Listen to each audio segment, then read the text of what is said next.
Yes, sir. We back with another one. What's good, my boy? Man, another day. Glad to be here. You know. Yes, sir. Yes, sir. Yeah, bro. We back with another one. Normally, I know, normally we go live on Wednesdays, but out of respect for the NBA Finals and just because I was there not too long ago in New York, and I fuck with the culture that they have over there, the fans over there were going crazy. So I can only imagine right now they're in the finals. So, yeah, bro. I don't want to take away from that moment. I know a lot of people want to watch that game one. So, yeah, we here. I'm here with my dog, Raider Trey 540. It's your boy Mike, aka Mike Cavelli, and you already know it is BTB, the Black Team Broadcast, the one and only, often imitated, but never fucking duplicated. We back, bro, with a special episode, and we got a very special guest today. But before we get into all that, if you haven't yet, make sure to hit that like button, hit that subscribe button, and if you see it in your comment section or whatever, hit that hype button as well to get us in that algorithm. Yes, sir. But yeah. Also, shit. Let's see what's up with the chat real quick. We got some people in the building today. Yes, sir. Yeah, Millennial Raider. He said Raiders. Oh What's yeah, happening, Raiders? yeah. Raider Slim TV in the building. Appreciate you, bro. He's a Raider Nation. Yes, sir. In the building. Yeah, Hell yeah, yeah, yes, sir. Shout out, shout out. yeah. Oh yeah, Millennial showing love to the special guy. He said the sports goat. Yes, sir. Hell Yeah, yeah. for sure. Oh yeah. You already know. Got family in the building. Mama Majors. Appreciate you. What's happening, ma? What's happening? Yeah. Happy Tuesday evening to you as well. Yes, sir. We got Robert Pena in the building. He said Raiders. Raiders. Hey, we out here. Yes, sir. Yes, sir. Fred, Fred here, what's man. Most definitely happening? What's here, my happening? dog. Fred the producer, my guy. We going crazy though. Like I Hey, said, if you haven't shout yet, hit out, that. shout out to Prez the Goat, man. If y'all don't follow him, man, y'all go follow him. Tap Yeah, in with him, man. He do his motherfucking thing, bro. he be going crazy, bro. He be going crazy for real. But Yeah. yeah, man, we close. We real close to that 500 mark. I believe before the episode started, we was at what was that? Like 14 away. I think we're like 14 away or something like that. Like we're real close. So if you haven't yet, real close, man. Once we hit that 500 mark, we're gonna do a special giveaway for y'all. We're gonna make sure to turn up and have something very special for y'all in store for y'all. But yeah, I think it's about time, man. We bring in our special guest. Now this somebody that he be going crazy on TikTok, YouTube, Instagram.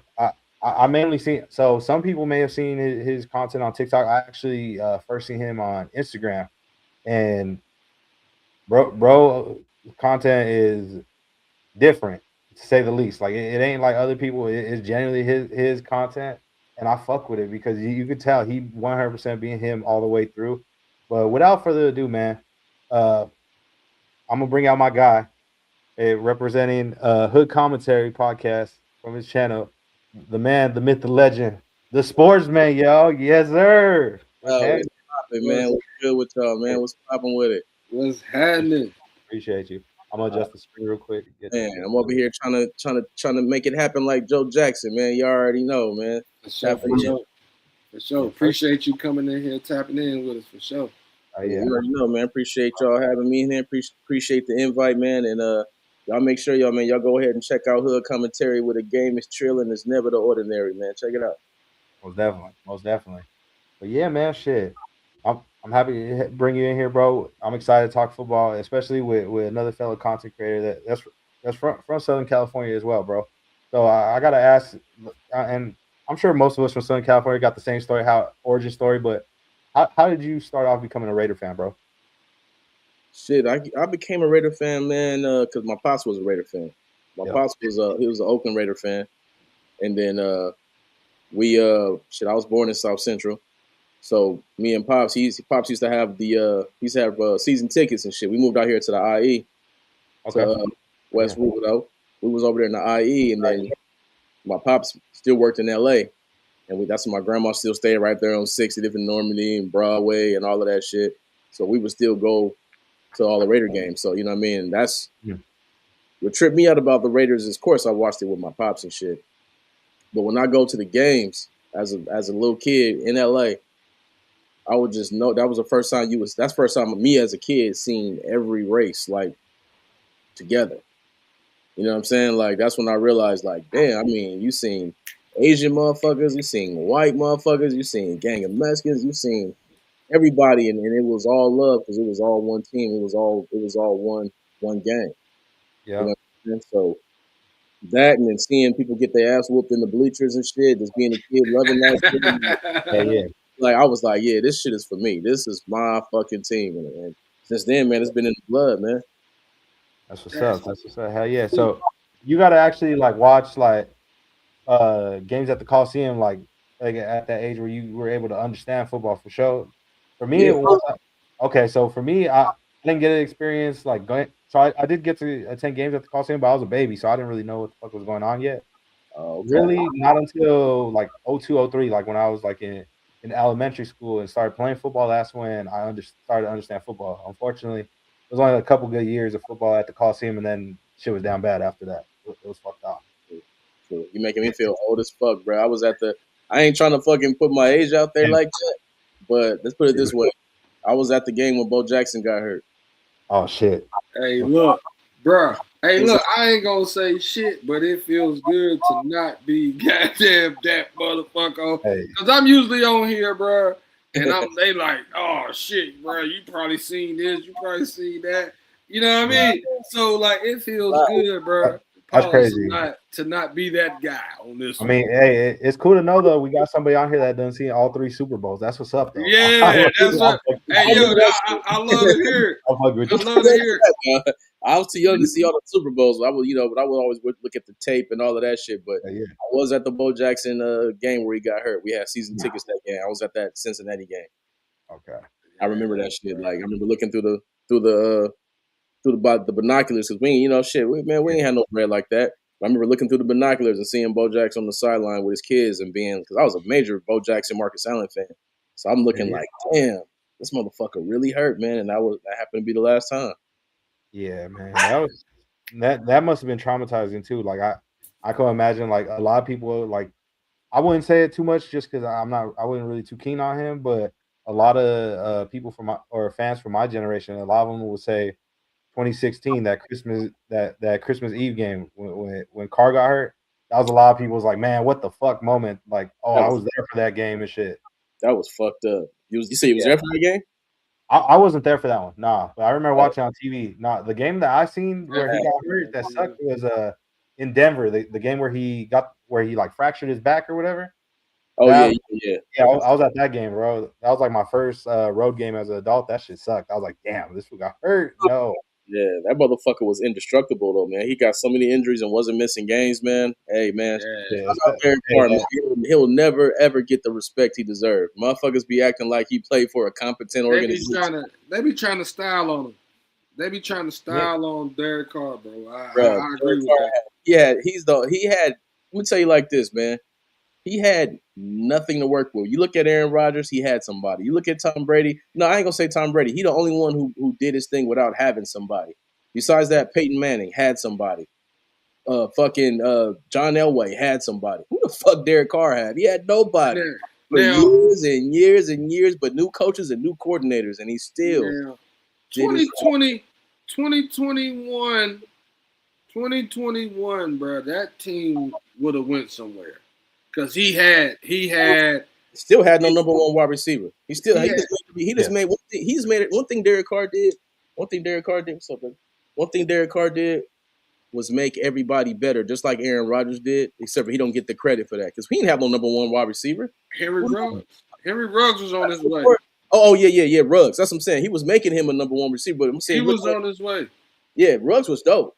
Ruggs was he was gonna be that guy. And what was him and Carr doing? They was tearing everybody a new asshole. They was tearing shit up until rest in peace to the people that Tina.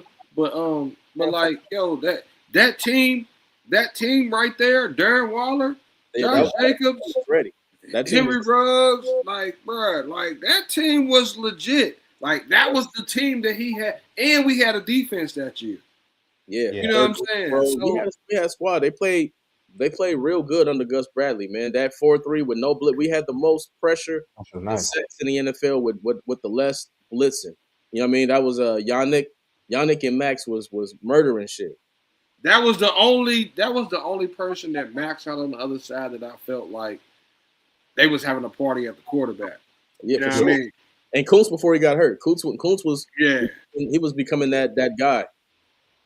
They pulled the rug. They pulled the rug off from under that team, though, bro. You know what I mean? That was dirty, man. That was dirty. But they say, hey, look over here and don't look over there.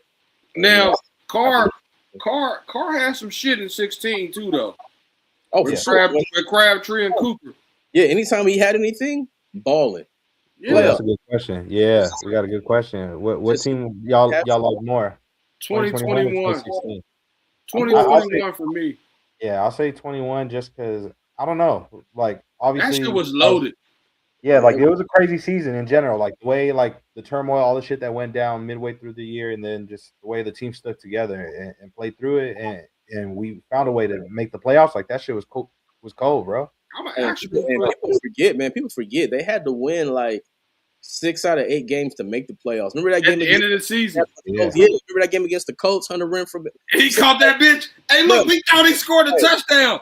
He came around with the I'm over here. Like, it's the Chiefs. Hey, I'm telling you, man. Like I'm saying, like people, us Raider fans. I don't say us because I ain't one of them Raider fans.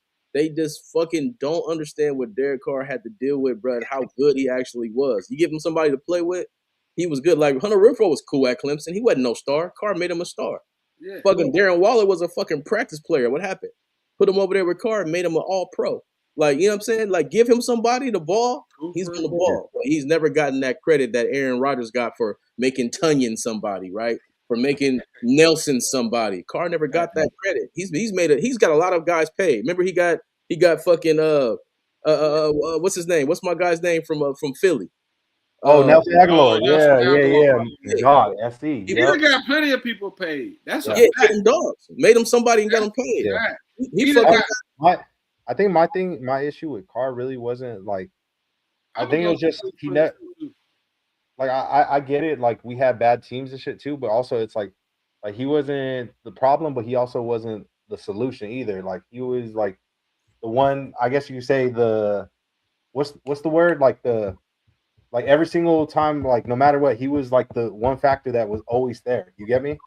No matter what. And after a while, it's like, okay, maybe it's time to see something different. Like I was really ready to move off of him that year where we gave him Devontae, Renfro, Waller, and we had Josh Jacobs. Like he had a squad and he didn't do nothing with it, bro. That's when I was like, all right, like for sure, like yeah, we got talking about 2022. I'm glad you brought that up because in 2022 the Raiders had a top 10 offense scoring, but you know what? We had the 27th ranked defense, bro. We were scoring 27 points and giving up 30.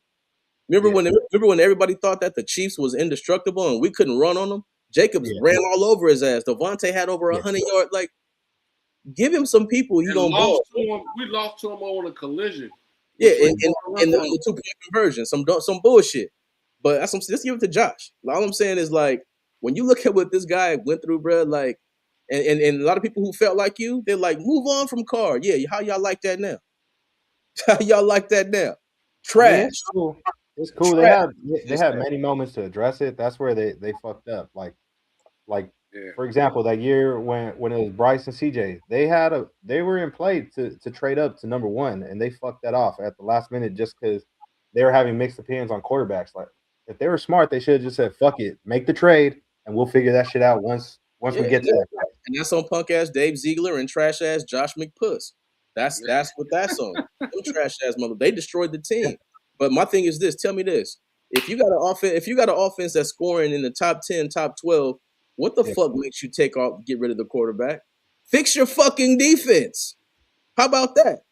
But then you fix the defense, and the quarterback is already gone because this Spillane and them come in, and now we got a top 15 defense. Now you got Hoyer, trash. Now you got fucking Aiden Jimmy Garoppolo. That trash. Don't get me started on handing off Jimmy. That's who he is. Don't get me started on this trash. Like, Raider fans had to learn the hard way.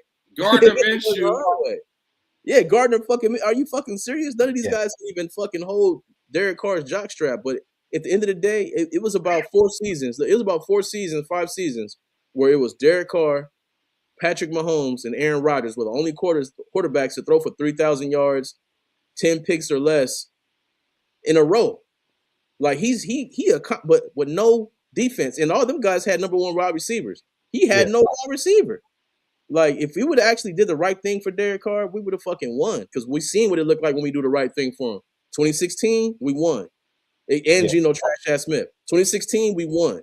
2021, we won. And we did that without Henry Ruggs. He made Welker a number 1 receiver. I'm not Welker, but fucking Renfro a number 1 receiver. You know what I'm saying? Like, that's why we went and got Devontae Adams, because the shit that we was able to do with no number 1 wide receiver. That's why it made a lot of sense.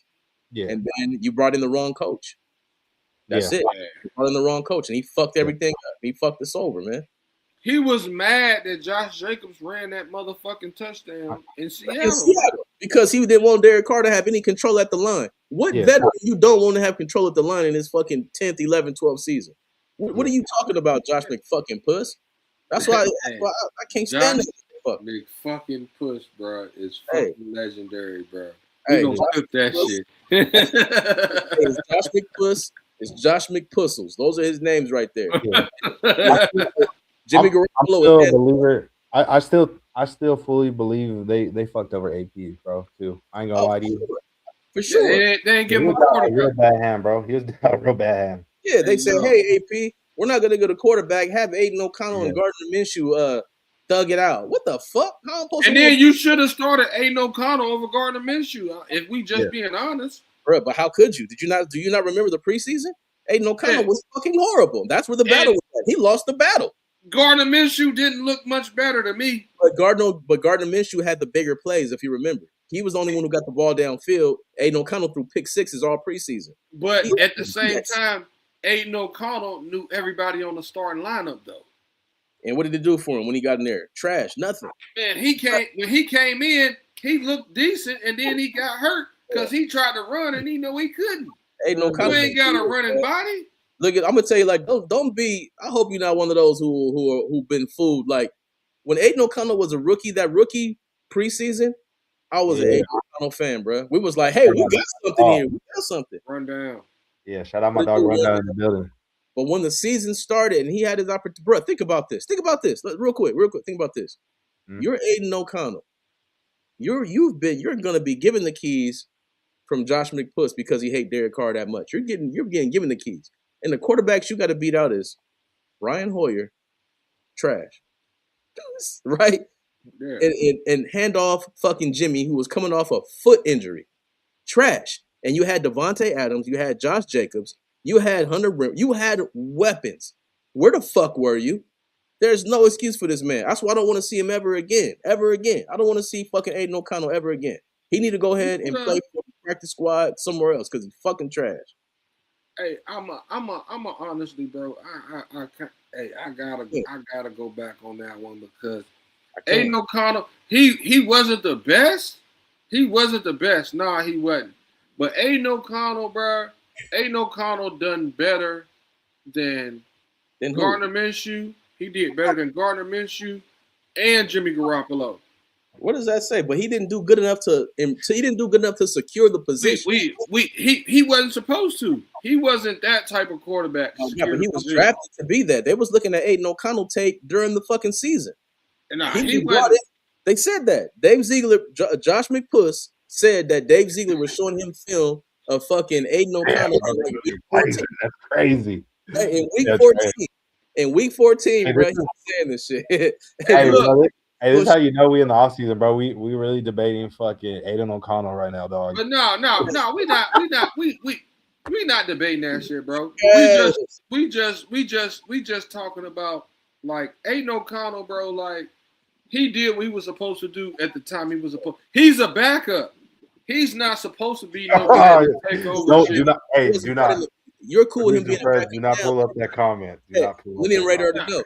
But he wasn't brought in to be a backup. He was drafted to be the man. Yeah, I didn't never think he was gonna be the man. But now that he's trash, we okay with him being a backup. My thing is, look, bro, we seen you for 4 years. You had, like I said, you had Javonte Adams, Josh Jacobs. You had weapons and weapons and weapons, and you could not secure the position. I don't want to see you no more. I don't want to see you. I want to see you for 2 games if my quarterback get hurt. I don't want to see him at all. For what? He's gonna go in there and throw a pick. That's all he's gonna do. He's gonna go in there. He can throw a pick, but he can also win a game after he throw a pick, though. What game he gonna win? Don't give me this Kansas City Chiefs Christmas shit. Give me we ain't talking about that one. We ain't gonna talk about that one. All I have to do is quick in the show. He won the last Chiefs game. He won the last Chiefs game. He lost. Oh, you brought it up. Now that last Chiefs game, complete a pass for 3 fucking quarters that game, bro. That was you talking about the Christmas game. Yeah, I'm talking about the last Chiefs game. He didn't win that game. In Allegiant? No, he didn't win that game. No, he didn't win that game. Who won it? He didn't win the last Chiefs game. Go look that shit up, my bro. He didn't win it. The only Chiefs game he won was the Christmas game. Now he played well. Who was our quarterback when we played the Chiefs the last time in Allegiant Stadium this last season? You talking about in the shit bowl against all them backups? Hey, shit. Come on, bro. Is a win. Come on. A win is a win. Hold on. Hold on,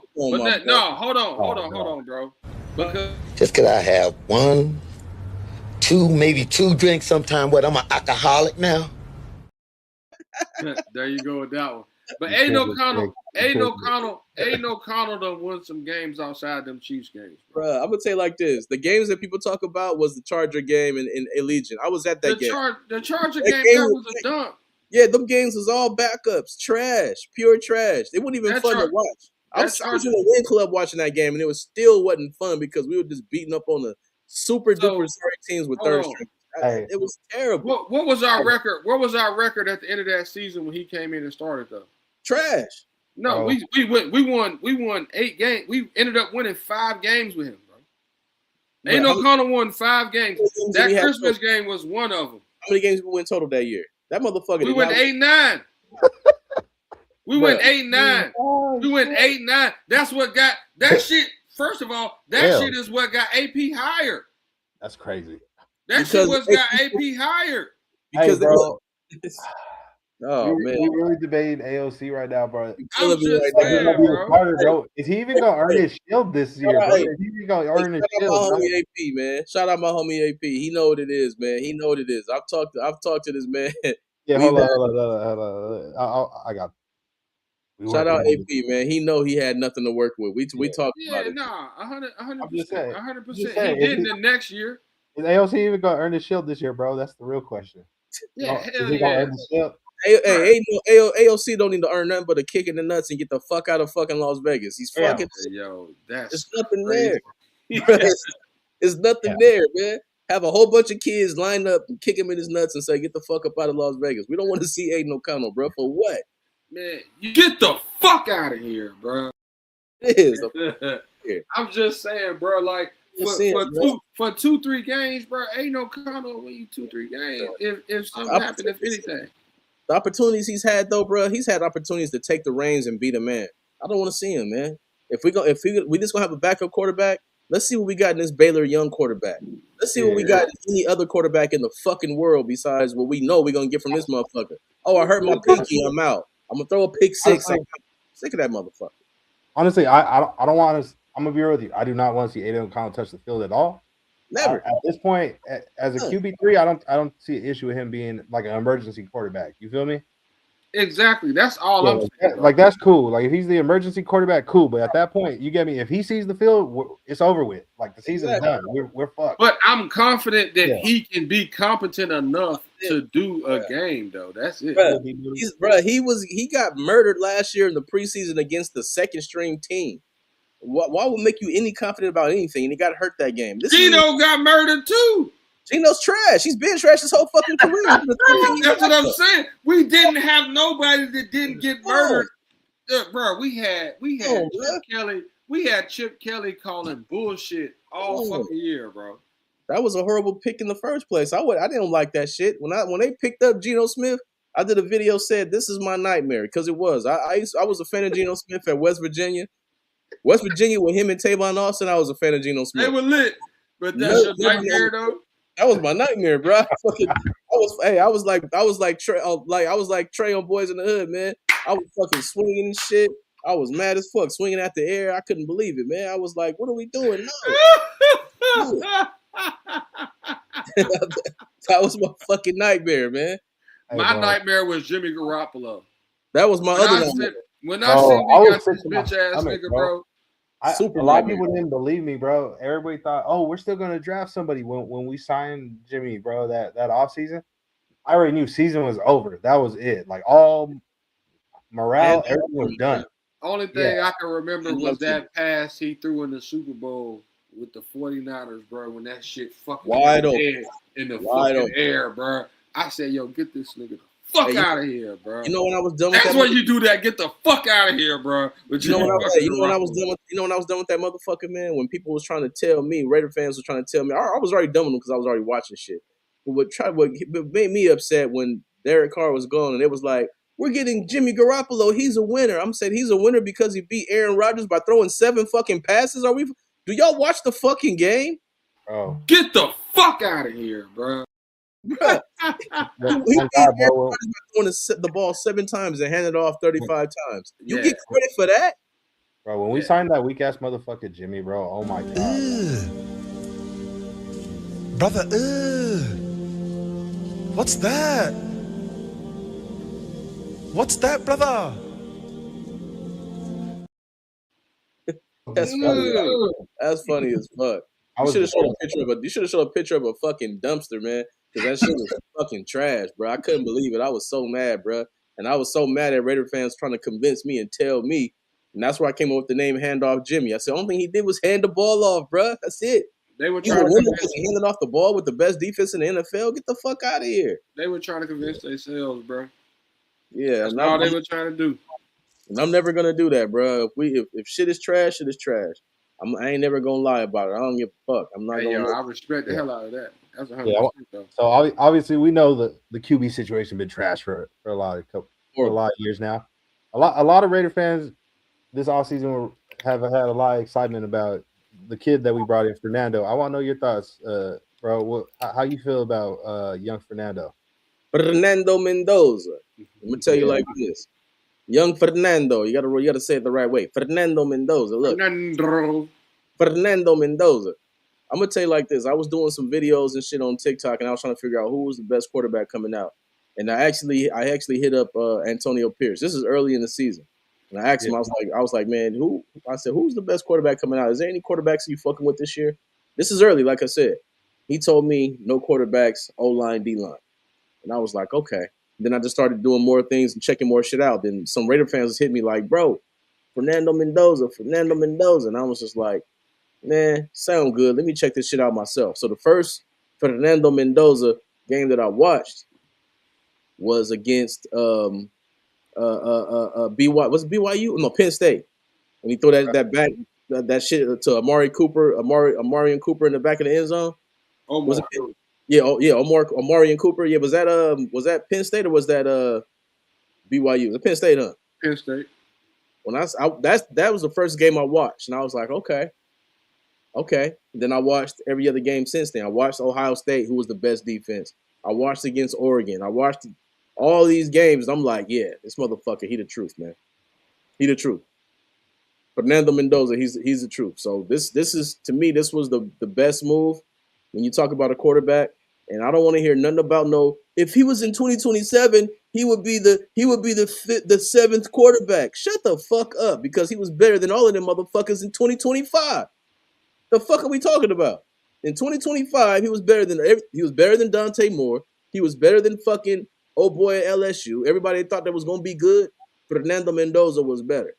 And that's why I'm saying, okay, so how the fuck are these guys supposed to be better than him in 2027 and he go further back? My guy was Julian Sayin. Julian Sayin was my favorite quarterback. I seen him outplay Julian Sayin in that Ohio State game. But to me, the best quarterback coming out next year is Julian Sayin. But for them to say that he is not as good as all of these QBs that he was better than just last season, he's getting NFL developed. They're getting college developed. Who the fuck you think is going to be more ready in 2027? In 2026, 2027. Hey, yo. This make no sense to me. Just said some real motherfucking shit, bro. You said he was better than all these quarterbacks that they saying is better, that they trying to put him under in 2027. But why none of them quarterbacks was in the Heisman race outside of Dante Moore and all them, which who he also beat and put belt to ass on. And so what really is the discussion? Yo, you just said some real shit, bro. You just said some real shit, because how you gonna put him under all these people that's coming out next year when none of them was in the conversation? And then he went head to head with most of them. And then one of the guys, they were trying to put over him in the draft, and he smacks him around, and they put belt to ass on his team too. Now, granted, it's defense versus offense. I will give you that. But when we really looking at this shit, bro, that man beat all these quarterbacks that we talking about. Like, now, he didn't go against Chamberlain. You know what I'm saying? He didn't go against Sellers. He didn't go against Sellers. Mm-hmm. You know what I mean? So he didn't go. He went against Sand. He didn't go against the kid from Duke. Yeah, he didn't go against Nussmeier. Yeah, fell short. Yeah. But he also beat him out at the end of the day. Exactly. Bro, you said some shit that was so 100, bro. So you can't put them over him. No, exactly. And I get these arguments with people every day, and I gotta break this shit down. And I'm like, bro, they like, what about Chambliss? Motherfucker, Chambliss could have came out this year. He tried his best. He made sure he went back to college. If anyone thought he was any better than Fernando Mendoza, my bad. Fernando Mendoza, this motherfucker comes out. I feel like some of these kids, though, the reason why they went back was probably because of money too, though. Yeah, they getting more money. What you want? You want NIL money or you want NFL first round money? That shit don't even compare. That don't. I don't know. So, for Chamberlain, it doesn't matter. For some people, though, I seen like when it came to NIL deals, like once you get past, like if you're not in like that top 15, after that, if you're not drafted in the top 15, that NIL money low key is better. Chamberlain, Moore, they both would have went in the top 10 if they came. Yeah, that's what I'm saying. The guys who went back, Dante Moore, he was gonna be a number 1, number 2 pick. He went back. He was gonna get all that guaranteed NFL money. These guys, but he was ready until he played Fernando Mendoza. Everybody was saying he was that guy. It was a race between them two. You know what I'm saying? Hey, yeah, I'm trying to tell you, man. I'm tapped into the Latino community. I'm gonna tell you like this. Hey, I'm gonna tell you like this, man. Look, I passed the sock check, man. Right now, my socks is up damn near to my motherfucking knee. I passed. Hey, yo. Tapped in, bro. Oh shit, I got my lows on right now. Usually my Nike shits be all the way up, bro, for sure. I'm tapped in. Usually my Nike socks be all the way up, bro, for sure. Yeah, believe me, I'm tapped in with the Fernandos, believe me, and all of the fucking Guadalupes and all of them. I fuck with all of them. They fuck with me heavy. I'm tapped in. See that's y'all side. See, you said Latinos. See, all my peoples over here, they call them Spanish. So Latino, Spanish, you ain't disrespecting nobody. Oh, You saying everybody, you in the whole, you know what I'm saying, range of everything. So Hey, but if they in Brazil or they in fucking the Dominican, they all Latino and Latina, no matter what the fuck they call themselves. But it is what the fuck it is, man. But either way it go, I got love for all of them motherfuckers, and I'm gonna say the name the right way because, like I said, I'm tapped in, man, and like I said, I didn't know who Fernando Mendoza was.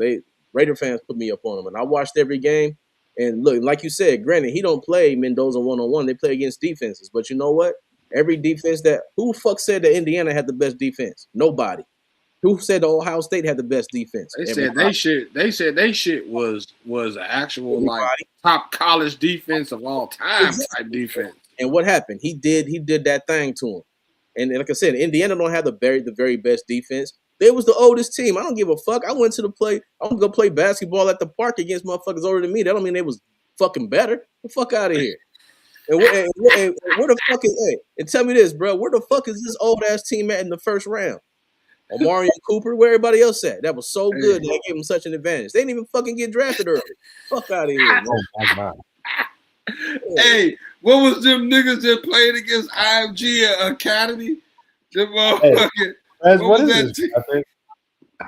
was that team called, bro? What was that team called? What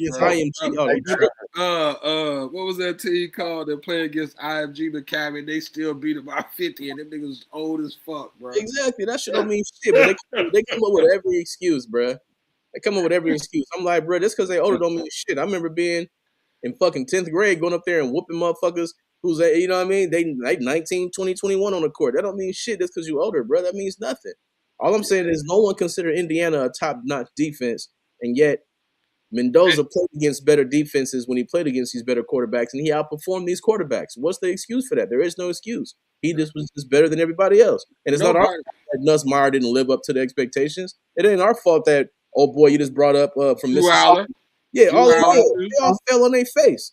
They all fell on their face. But guess who didn't? Fernando Mendoza. Fernando. He didn't. But you made a big point too, bro. You said that defense wasn't the top defense coming out. Like, nobody was talking about Indiana defense or offense until that shit jumped on the screen. Facts. You know what I mean?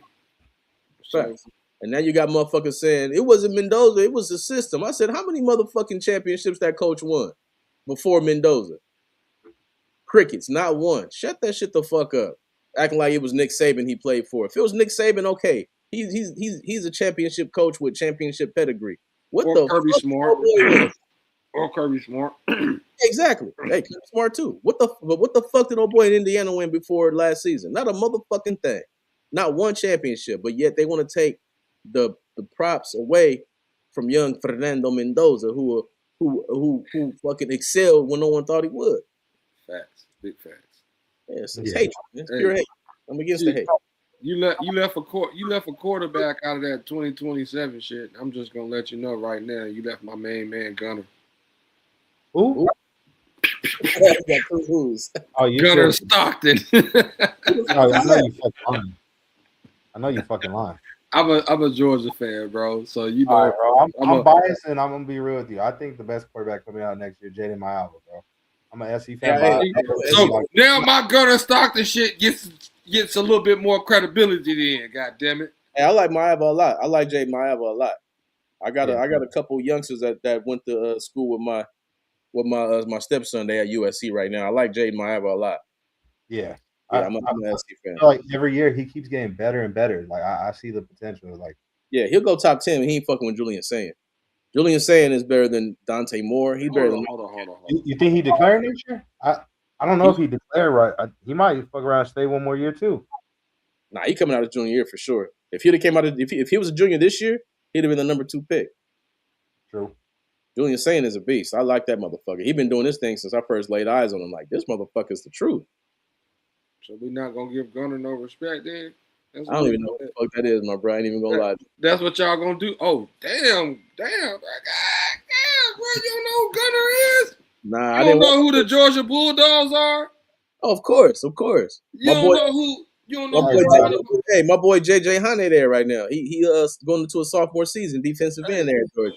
Hey, well, text him and ask him, be like, yo, how you feel about Gunnar Stockton? I bet you he'd be like, oh, no, Gunnar a dog. Well, they all gonna Oh, say they all gonna say that. Off the record, he gonna tell him something else. Let's be real. Hey, No, look, I don't know. That's cap, Mike. That's cap, Mike. He gonna tell him Gunnar a dog. I'm gonna tell you like this. I'm gonna tell you like this. LT Overton, Alabama. You know what I'm talking about? The defensive lineman, LT Overton. Yeah, his pops hit me up and he was trying to tell me that, nah, man, Ty Simpson, man. I'm like, but bro, that's because that's your man's.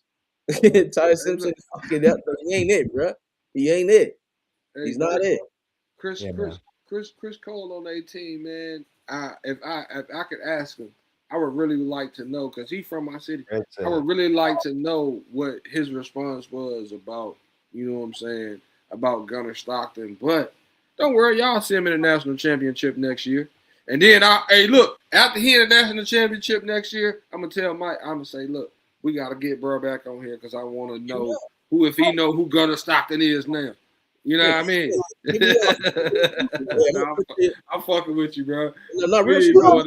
We ain't going to know. One thing about me is, man, I know a lot of these kids, man, that's playing college football right now, and if I know them, those are the games that I watch. Like right now, I watched a lot of Texas this season because you seen Gunnar beat them? They bullshit. Them niggas. Gunnar cooked them. That was one game he went off. He had like 300 yards on them, and we beat them in the SEC chip. That's what's up. I had to see him then, but yeah, I watched a lot of Texas because of right tackle Brandon Baker. He's gonna be a top 20 pick this coming season. Okay. Young black Samoan cat. He a beast. So I watch. Anytime I know these kids, I watch their game. Even though I'm an SC fan, I've watched a lot of less SC shit because I haven't known people that have been going there as much. I've been having kids everywhere else, but. You need to relax, bro. I don't know. I don't like that disrespect, bro. Who you think was getting the ball to Jacoby Lane and to I like J Miles. So, real quick, bro. So, if you know who Peyton Lewis is, he just went to UVA. He went from Tennessee. He was a running back. He from my city, and Chris Cole, number 9, to play for the Bulldogs. He from my city too. You know what I mean? Okay. And they too, like Chris Cole definitely was a big dog, and Peyton was too. But we got go ahead, go back to your boy, Mike. Go back to your boy, man. Go back to your boy. I didn't even do that. Mike, what you know about the young tackle Elijah Vicona? Where he from? He from out here. He was my son's teammate. But he just went to USC last year as a freshman. He's about 6'7", 6'8", tackle. He played in some games last year. He's a fucking monster. My boy is 6'5". My boy is 6'5", 360. My boy is 6'5", 360. Your son? Yeah, it's my stepson. He's Samoan. That's a Samoan side in him. He's 6'5", 360, bro. Vicona is towering over him. I was at the graduation at his sister's graduation last week. And Vicona came down from USC and a couple of the players from USC. And I'm looking at this motherfucker, man. This motherfucker is a fucking, remember that name, Vicona. He's a fucking monster, bro. He at least 6'7". I'm gonna definitely watch it. I'm gonna definitely remember that name, and I'm gonna hear about him because Mike, you know what I'm saying, my brother right here, Mike, a SC fan. Hey, I'm a SC fan too. I'm gonna tell you somebody to look for, not this year, but next year. My homeboy here, he a Raider fan, diehard Raider fan. His son is one of the top receivers. I think a receiver or cornerback going to Virginia Tech next year. They just flipped him from UVA to Tech, and he a dog, bro. He is 6'3". He's 6'3", so he can play receiver or corner, bro. But he got it all. He a dog, bro. I'm telling you. What's his name? We got to watch. I'm gonna look out. His name DeMarcus Brown, bro. He a dog, bro. He a dog, bro. I'm telling you. I told him, I said, bro, go to Georgia. But, that's going to be the reason. Virginia Tech right up the road. Virginia Tech 40 minutes from us. You know what I mean? And you know what I'm saying? And they like that. And they got, a man from Penn State up there right now that he cooking. Hey, I'm telling y'all going to see this year. Tech going to be some shit. gonna have to check him. I'm gonna have to watch him out. I'm gonna have to watch out for him. Now, Mike, being a USC fan, what do you know about? Do you know anything about the incoming class right now? Incoming class. Honestly, I'm excited about the receivers. A lot of Well, people think, oh, it's over with when Makai and Jacoby went to the league, but nah, bro. obviously we got Tanuk Hines, and then we brought in Boobie Feaster, and I forgot the other youngest name, but they're saying that he might be better than Feaster. I'm like, really? They probably talking about old boy from Modern Day. He was going to another team, and then he transferred. He switched from because he was with Chris Henry Jr. If this is who I'm thinking about, his name, what the fuck is his name? He's a fucking beast, bro. But I think I think he flipped to USC, and then, but it's a defensive player that I want you to remember. This is my boy's cousin, Talanoa Ely. Okay. Talanoa Ely, Oh, I know who that is. Yeah. Oh shit. monster. Okay. Yeah, that's he got it, bro. His whole family's they're all fucking future NFL players. Okay. Talanoa Ely, bro, Yeah. monster, bro, monster. Yeah. He's a fucking monster. So I like I know a lot about this class. Mark Bowman. What you know about Mark Bowman? Oh yeah, it's best tight end in the class. Hell yeah. Bro, he's Nice spot. Yeah. he played my boy played for Centennial, Corona Centennial. So I've seen he know all of these motherfuckers. But Mark Bowman is fucking He's nice. he's fucking he's our tight end, bro. Yeah. That's who he looks like. He looks You remind me of Brock a lot. Yeah. Yeah, he looks like Brock Bowers, bro. I seen him last year. Even though we whooped Centennial, Centennial whooped Modern Day ass twice last season. But Mark Brock Bowman from out there. What's up? Brock from out there. Is he? He's from up north. He's from the Bay. Oh, he's from the Northern Cali? Napa. Yeah. From Napa. You already know, man. When it comes to California, SoCal run this shit, period. It's all about SoCal. Yeah. USC is full of SoCal players. Yeah. Trent, I got one more name for you. Trent Mosley. You heard that name? No, I never heard of it. Yeah, you put me on game. Now I say put me on game, bro. Right. Trent Mosley, USC. This motherfucker is a Swiss Army knife. He's Percy Harvin. He does everything, bro. He was my boy's teammate too. He does everything. SC got they got the number one class this year for a reason. I've been getting lessons, bro, since I've been on here the past 3 weeks, bro. I'm telling you, man. Hey, look, the only thing I don't do is live out there. That's it. One thing I don't do is live out there, bro. But no, that's what's up, man. You put me on game with some people, bro. Yeah, I've been watching these kids. I've been watching them play. They all D1 playing the Trinity League High School. I've been watching all these kids develop, man. Mike stay putting me on game too. Yeah. Speaking of the class though, how about this Raiders rookie class? I keep hearing people talking about Traydon Stoops is the next Asante Samuel. How you? Well, no, he's a safety. They really comparing him more to like he's a ball hawking safety, but also a tackling safety. He's like you hope he's Ed Reed. You know what I'm saying? Like that would be fucking amazing. Hell yeah, it would be. He's in a different class. He's in a different kind of class. Yeah, as long as we don't see Colomel, I'm good. That's a USC guy. You don't like him, bro? Hey, I don't give a fuck if he's from USC, PCP, or RMC. Hey, you trash. And Colomel, bro, he's not it, bro. I mean, I'm not saying this on opinion. He was I do the homework, bro. This motherfucker was I think it was the 47th ranked safety out of 48 total safeties last season. We can't run down. We can't do it. Have to get bro on Blunts and Breakdown soon, bro. Oh my god. Oh yeah, for sure. Yeah, we're gonna have to see the breakdowns for sure. This should be comedy. Yeah, for sure. Hey, bro, you on your shit. I gotta give my respect to you on your shit. Hey, don't. He said Paloma. Hey, Paloma he's fucking terrible. I had my hopes for him, bro. And motherfuckers like he played out of position, motherfucker. If you a safety, you will know how to play in space. Take an angle. Take the right fucking angle. So Stoops is gonna be good, bro. Stoops is gonna be good because he's versatile. That's why when we was talking about it the other day, you know what I'm saying, and just to give a shout out, Mike Rundown, bro, them niggas be on that shit too. You know what I mean? I learned a lot of looking at this shit from them. You know what I mean? But Stoops gonna be on his shit. That's why they training him at slot right now. So, bro, if you learn the slot, you already know safety. You already know all these other positions, bro. Right. If we can learn, you can learn this shit right here. We can use you all across the field. The And you question got is, your man back here. but you already know they're gonna give it to most likely they're gonna let Jeremy Chin play that position, who I'm not crazy about either. But they had Stoops playing in the slot because Taron Johnson wasn't there. He just came back. Yeah.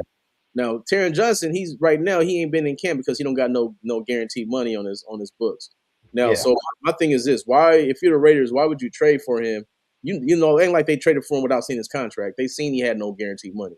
He's about to be 30 years old. There's not one veteran player in the NFL that's going to play with zero guaranteed money. Zero. So they're going to pay him. They're going to watch him practice.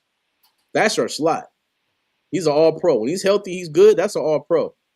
If you got him at the slot, now you can put Stooks at that free safety, and then you can fucking have Chin over at the other safety, and then you put McCoy, who's defied all the fucking odds, at the number 2 corner, and you go ahead, you run Stokes at the number 1 corner. We actually got some DBs in the defensive backfield that looks pretty fucking solid. I don't really want to see Stooks in the slot. I don't. I want him to see him being a free safety where he can run around, make plays. That's what I want to see because that's what he's best at doing. I want to see him back there with his boy. Yeah. His boy. They got that. Exactly. That's what I'm saying. I want to see him back there with his boy and let Jeremy Chin play that slot. You can let Jeremy Chin play that slot with them in the back. I don't trust that. I mean? I don't trust that. And shit, if we don't, then Taron Johnson. Yeah, that's what I mean. Yeah, for sure. But I want to see them two back there together. But if Burr gotta learn off of motherfucking what's his name? The safety we were just talking about. I forgot his name. That goddamn fast. Paul not Paul Amal, but Jeremy exactly. Chin. If he gotta learn from Chin, like if we can use the same system that we gonna use with Fernando, we gonna use the same system with him where a motherfucker can learn it from him in the beginning, and then we put them motherfuckers in on the back end. Then I get that. You know what I'm saying? Because I feel like that with Stoops, even though his boy, they got the chemistry and shit, but with Stoops, his versatility, that where I want to be able to, where our defense, we can shift people. I don't want them just to know Stoops going to be a safety. I want him to be able to come down and play slot. And then you can move, and then you can just, that way, I want us to move people around like a motherfucker. You know what I'm saying? I don't want you to know one person to be right here, and then you know he gonna be right here, and then you gonna know he gonna be right here. Like we want the versatility, like we want on the O-line. I want the DB just to be the same way. Hey, but I hear you, but like Rundell said, man, Kyle Hamilton. If Stoops can be Kyle Hamilton, I don't want you in the slot. I want you doing what Kyle Hamilton does, and that's Kyle Hamilton play everything. But he's most deadly in the safety. As a safety, and we bring it to the linebacker position and shit. I don't want him fucking having to cover a man one-on-one in the slot. I don't want to see that. I don't want to see that. I want to see him playing in space. You know what I'm saying? But he can cover that tight end though. When they put that tight end in the slot, that's who I want you to cover. Right. That's who I want you to cover because when that receiver's in the slot and then we got motherfucking if Taron Stoops is right there, then you just I want to rotate and then bam. You know what I'm saying? Hey, did I miss something? I missed something rundown. We paid Johnson. Nah, he been at practice though. Yeah, we ain't paid him. No, we ain't paid him yet, bro. But he been it's in the works. I'm sure. Yeah, I'm sure if he's coming back, it's in the works. The holdout is over with. Or I guess you could say. Why would you trade for him if you ain't gonna pay him? That would make no sense. That's the old Raider regime. This new Raider regime, they can't come in acting like that. I think that shit was just like he was looking for some shit, but it's also voluntary workouts. When mandatory shit start getting there, you gonna see just like Nakobe Dean ain't been there. You gonna see people start showing up. He already got his guaranteed money though, but it is an issue when Taron Johnson ain't showing up and he has zero guaranteed money on the books. That's an issue. Nah, that's a fact, 100%. But like you said, the team already knew that shit coming into this shit. Facts. So they gon', you know what I'm saying? But we also got to remember we had somebody come back on the books that we wasn't expecting to after we had already got Taron Johnson. Bro, we still got I hella think they were cash. expecting him back, bro. I think they were expecting him back. They had that extra money for a reason. Yeah, but they probably still gotta move some shit around. I think Spytek was low key calling they bluff. I ain't gonna lie to you. I think he was just calling they bluff. Do you think since the Myles Garrett shit that happened, do you think this shit gonna ramp back up? I'm asking both of y'all. Absolutely. Being a fan of the NFL, knowing that it's a business, and we got to look at it like this. He requested a trade, right? And he didn't request a trade because he didn't like the team. He didn't like what was going on. Of course, he don't want to rebuild, but he requested the trade over TB12. He don't fuck with Tom Brady. I got that from an inside source. First, I got a little message that said TB12. That's all I needed to know. He don't fuck with Tom Brady. And what's going on right now? Where Tom Brady at? Still there. My thing is this. He requested a trade, and he was actually traded. So seeing what Myles Garrett went for we kind of get an idea of the value. I don't give a fuck if the Raiders are 3-0. If a team calls and said, we got 2 first-round picks for Max Crosby, you think they saying no? Fuck no. Fuck no. Because end of the day, he's already requested a trade. You know what I'm saying? So he don't – I mean, he'll be there if he have to be there. But if he's going to send him to a winning team, he's out of there. Simple as that. And I'm not mad at him. You know what I'm saying? I ain't mad at him at all. I don't think nobody gonna be mad at him at all for none of that shit. But I do think that after this shit didn't go through, I think that he at the point where like, bro, I'm good right here. Like, and when you get a sour taste in your mouth about something, you know what I mean? You like, shit, nah, I don't even want to fuck with that shit no more. So I think that's what Max is in his head. And he see what the fuck we doing. He also see that shit, and he like, God damn. But we also ain't picked to win 10 or 12 games either. Like, even if we improve and win 7 games, what the fuck does that do for Max? Nothing. He's still not in the playoffs. End of the day, if you're the management of the Raiders and you're the owners and all of that shit, and you're Tom Brady and all that, you don't give a fuck how Max feel right now. He's already requested his trade. He already said he's not happy. If you're gonna give value for him right now, for 2 first-round picks or a first-round pick and a player and a 5th-round pick, he's gone. Yeah, it's gone. Because if it's Chicago, a winning team, he's gone.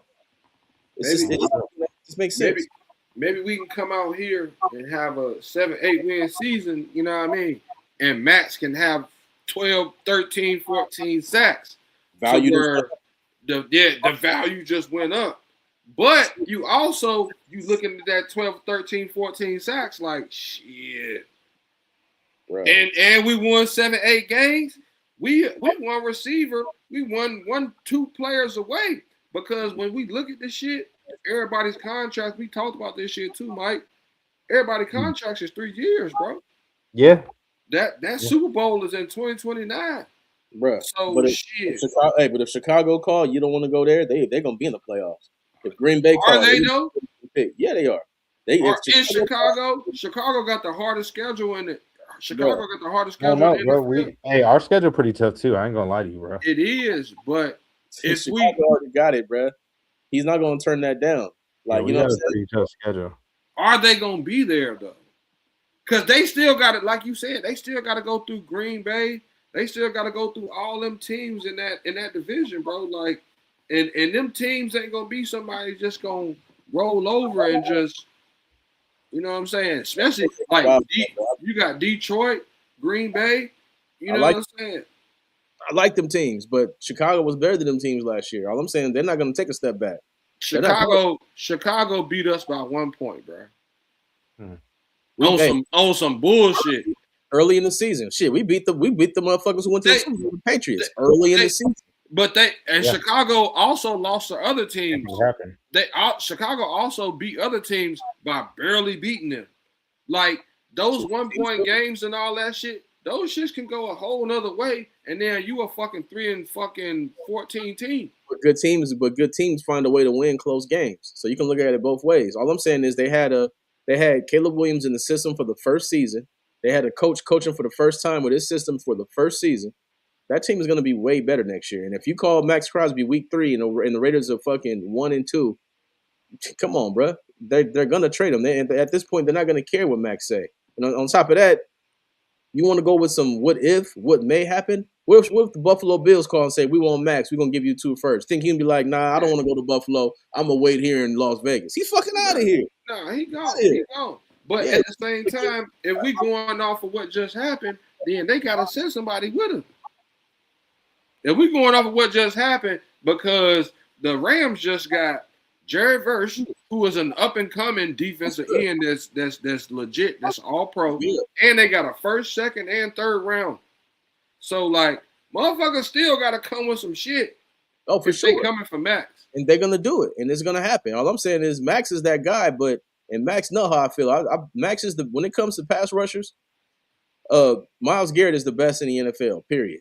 But when it comes to all-around pass rushers who play the run and get the sacks, it's Max Crosby. Yeah, you know what I'm saying? I'm with you on that. You feel me? But the value is not going to be the same. We're not going to get the same package that they got, especially since he's coming out. Well, now it's no debate. Max is the best pass rusher in the AFC. now that Myles Garrett is in the NFC, Max is the best pass rusher in the AFC. Big facts. Facts. You can say that. I was arguing with motherfuckers about TJ Watt today, and it's like he don't play enough. He don't play enough. He don't do enough. What is special, but Max has been more special recently. You know what I'm saying? TJ Watt hurt a lot and shit like that. Pittsburgh should have traded TJ Watt last season and got something like the Browns just got for Myles Garrett. But they waited too long. And that's what I'm saying. And the Raiders are looking at that too. Do we want to wait too long? You know what I'm saying? If Max has a great season this year, you still waited too long. If we trade Max this season, if it happens, it's gonna be before the trade deadline. Honestly, I wouldn't be shocked either if it just don't happen. Like at this point, I don't see it happening. Me personally, because who knows if teams are gonna be willing? You get me. As he's getting older, if teams are gonna be willing to even try and the injuries first and the injuries. With that injury, Dallas threw they money in. They threw they shit out there. You got to remember, Dallas Cowboys doctor is the one who looked at him in Baltimore, and after he looked at him, guess what happened? Jerry Jones still offered a first and a second, not 2 firsts, but he offered a first and a second. But we didn't want that. We wanted 2 firsts. I'm saying, bro, like these teams still want. They still know what he is. You know what I'm saying? Max is the dream guy. You know what I'm saying? That's what you want. If you're Chicago, if you're Dallas, if you're Cincinnati still, if it's teams that's gonna put that shit up, if they can get it. If he's on the block, teams are gonna be interested. And as of now, like I said, he's already requested the trade. He's gonna be on the block. If the right price comes, sold, like they say at the auction. We'll see. I mean, only time will tell with that one. Yeah, for sure. Yeah. And I'm a big Max fan. He know it. But, I'm a realist, and I understand how this business works, and I understand that we're trying to get younger and we're trying to get good, even though he's a fucking animal. He ain't like he's 34. He's a beast. But if someone's going to give you 2 first rounds and one of them is for next year, you get one for 27 and then you get a second round for 2028, you're probably going to take it. Yeah, that's real. That's 100%. And he gets hurt. Let's be real. He does get hurt almost every goddamn season. He still comes back. But he comes back like he never got hurt. That's one thing about Max. Max, he'll get some kind of injury by the end of the season, and by game 1, you be like, what injury? You know what I'm saying? But they're going to use that against them. You know what I'm saying? They're going to use that against them when it comes to negotiation. These past couple years, you've had more significant injuries, but the years before that, it was just like ticky-tack hand injuries, little bullshit shit that wasn't keeping him off the field. Right. These last couple Jones, bro, yeah, you're right, bro. They done been some, you know what I mean? And once again, like you said, teams looking at that too. I think so. Prez, that's a good question. He said, will this be Max's best season? I think so, just based on like the help that we brought around him. Yeah. Absolutely. He hasn't had a defense like this before, and that's why I know he requested the trade before, but that was also before all these signings happened. Yeah, so maybe he probably had a change of heart now where he's like, players fucked up. It is what it is. He said it himself. It wasn't really about the players, though. It was, I'm telling you, the inside got the inside info. It's about Tom Brady because Tom Brady let his boy Guerrero do too much.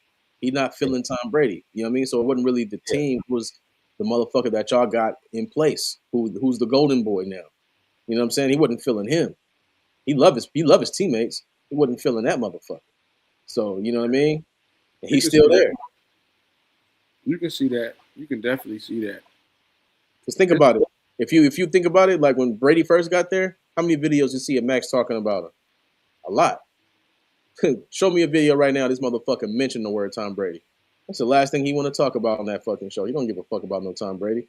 That's why he wanted to get the fuck up out of there. That's why I'm like, I don't know, if he can get past that. All I know is you're right though. But I do feel like this season, if he's able to stay the whole season, he's gonna get like 13 sacks. He's gonna be a fucking monster in there. Because my guy Jonah Laulu, what up, Oos? Baller. Adam Butler, beast. Yeah. I fuck with this team. Dean, Walker, I fuck with everybody here except for I wouldn't have brought Malcolm Coons back. It's a tragic situation because he was going to be one of them guys. I'm on the same boat with you. I honestly wanted to bring back what's bro's name that went to New England last year? Robert Spillane. K'Lavon Chason. Oh, Chason. Yeah, he was a beast. Yeah, same here. And shout out Robert Spillane. We should never let him go either. That was a huge mistake. Stupid shit. They learned from it though. I give Spytek his credit because I was on his ass last season. I was on his ass agency. They got these niggas right. I think Spytek knew what he was doing, bro. When? Not last season. He didn't know what the fuck he was doing last season. I think he was letting Pete Carroll call the shots. Like, I'm gonna let you do this. That's why none of them rookies played. That's why he ain't spend no money. That's why he ain't do none of this shit until this year. You're right. Because he knew what he was doing. He was like, all right, bro, I'm gonna let you do this shit. Go ahead. But I'm gonna be here. They also thought it would work, but you can't just think you're gonna be there when you're talking about the Raiders. We don't give a fuck. We'll love you until we hate you. You can't just take the risk that fuck it, we'll let him take the blame for the season and I'm good. Bullshit. The Raiders will say, you know what, man? Fuck you. You're cool. Fuck you. I'm out. That's how the Raiders will do your motherfucking ass. So he learned his lesson. Who was you just talking about had all the motherfucking control though? Oh, punk ass Tom Brady. And who was his boy? That's you right. That's his boy. But before Tom Brady get the fire, I don't know. You looking at it, Brady had probably already told him, like, hell no. Hold all that shit right there, bro. We gonna hold this shit till next year. Let his dumb ass. I beat him in the Super Bowl. Let him go ahead and do what he do. Well, who the fuck you think hired him? You see what I'm saying? That was a Tom Brady hire, so he can't be talking. He can't be double speaking. That's why Tom Brady had to take heat for what he did last season. You didn't even let Spytek have an opinion on who you bring in as a coach. You brought in Pete Carroll. That was your fucking guy. You brought in Chip Kelly, and that's why you. And then that's when your man comes to you and y'all had a conversation like, look, bro, you brought me here to do this. And he like, yo, you know what? You right. Hey, look, we not spending no money. I fucked up. We not spending no money. We gonna sit these rookies. We not doing none of this shit. I fucked up. Like you said, players fuck up.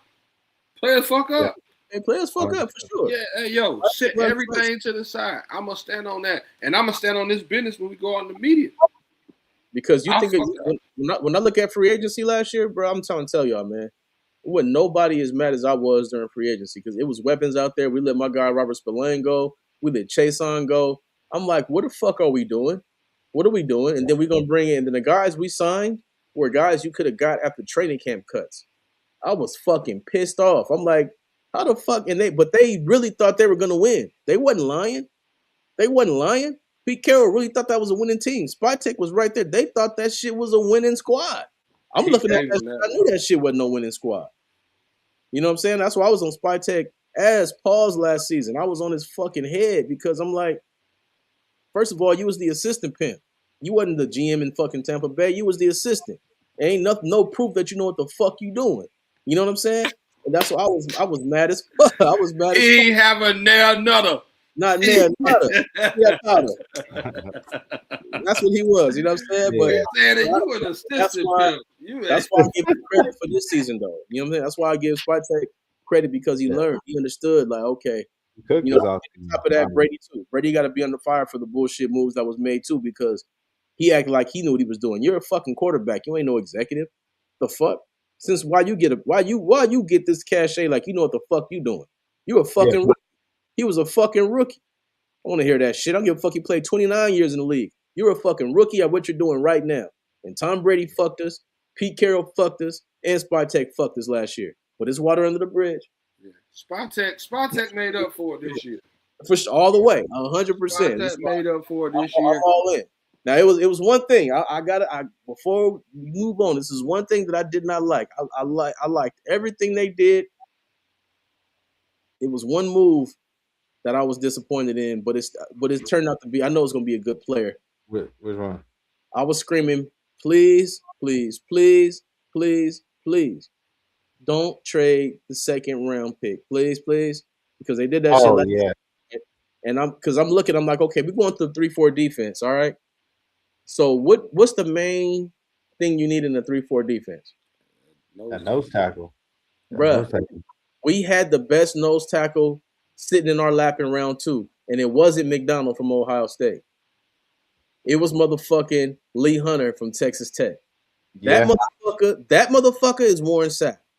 And I'm like, bruh, I chopped it up with him too. I chopped it up with him. I said, bruh, hopefully you're going to be a Raider, bruh.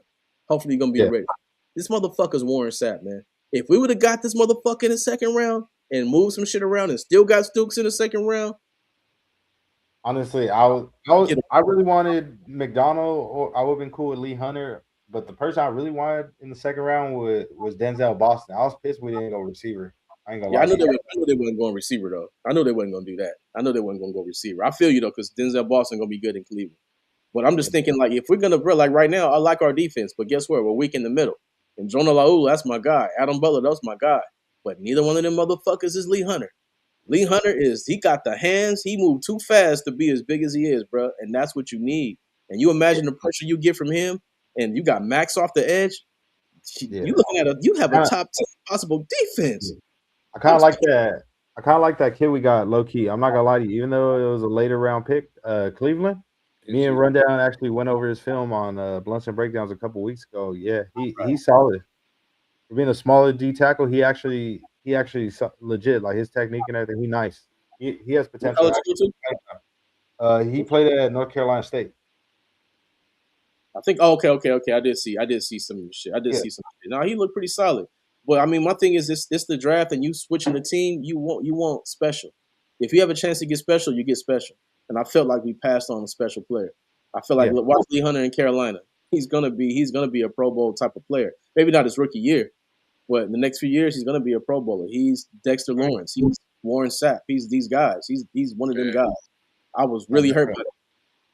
I'm watching the draft. I'm like, he's still there. He's still there. And they said the Raiders have traded the pick. I must have fucking threw some shit against the wall. I couldn't believe it. I'm like, no. They gotta have some type of they gotta have some type of plan, because they didn't try to address, like McDonald was there too. Yeah. Like they gotta have some type of a plan, because they didn't try to address it at all. They might like Pegues, they might like, Hemingway. Like, we gotta remember too, a lot of these players that we got, they was in bad systems before this group of coaches that we got now. You know what I'm saying? And they had bad quarterbacks, and they were playing with terrible people behind them and in front of them. That all matters. You know what I'm saying? For sure. So I feel like that when we see what we got together, like, we might really be looking at that whole system, because how much are we going to play the 3-4, like they said? We're going to be in nickel most of the time.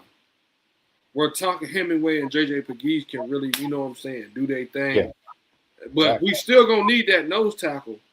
You know what I'm saying? So, but talking Hemingway and Pegues, those aren't Kubiak's guys. If you're talking a nickel defense, I want Max Crosby, I want Jonah Laulu, I want Adam Butler over both of those guys. I want Adam Butler and fucking Jonah over both of them cats. That's what I'm saying. Like, if we're gonna run a 3-4, go special. Go special. That way you can stay in the 3-4. That's what made Pittsburgh so lethal all of these years, because you don't know who the fuck coming and who not coming, because they had Cameron Hayward. You know what I'm saying? Like, if you had a chance to get somebody like that. Oh yeah. Hey, I like Thomas Booker too, but he's not special though. I'm saying, like, McDonald. Honestly, these guys put he pay too. What he pay? Yeah, but not at a nose tackle. He's a nice on the head. No. Oh, we talking about nose. Yeah. the nose in that 3-4 is what makes that whole thing go. Yeah. If not, they're gonna maybe Pegues. They try not to replace none of those guys though, and they had options to. Yeah, they had an option to bring that guy in because my thing is this: if I got a nose tackle who he's okay, we like him. Shit, they like who. It don't matter who the fuck you like. What is the player like? Only thing they're gonna do is run that center and that guard and double team against that nose tackle right up the gut. Max can't even come in. But when you got a Lee Hunter, a big wide ass body. Yeah. Oh, Lucky Tossie, but we gotta see what he gonna be. I don't know. We gonna have to see, man, because if he don't turn out to be a solid D tackle, bro, the next transition, he gonna fuck around and go to the WWE. He gonna be part of the fucking. Yeah, bro, he finna be part of defending the tribal chief, man. Not a lot of 6'6" nose tackles either, man. I mean, he's got to learn to get really, really low. Do you think that's why we went so heavy that we did on linebacker? Because we were gonna let the linebackers make up for what we didn't have in the middle? I don't think you can because of how a linebacker gonna make up if a guard is getting to the second level. Once that guard can get to that second level, my linebacker is no good. You know what I'm saying? Once that 360-pound guard put his hands on that linebacker, forget about it. The running back's going right by everyone. That's why I was like, this move didn't make sense. If you wanted to get Stoops, cool, but you had to find a way to get Lee Hunter and come back and get Stoops. But if they address both of those, man, this team would be amazing day one. Now, when you look back at our team too, though, we always go after the line. We never really address the DBs. Like in these past couple of drafts, we done got motherfuckers in the late 3rd and 4th and 5th round, like Greece, Hobbs and all that shit. And we got people tapped in from Greece right now. That's okay. What's happening? Yeah, appreciate it.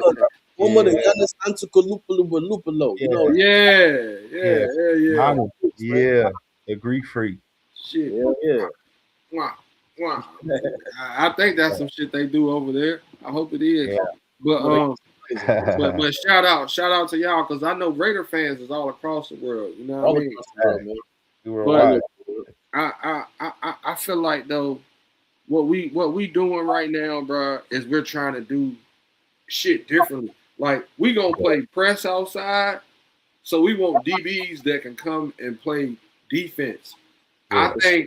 I think that because like they be like Q said on his show, Robbie Leonard was coaching the D line.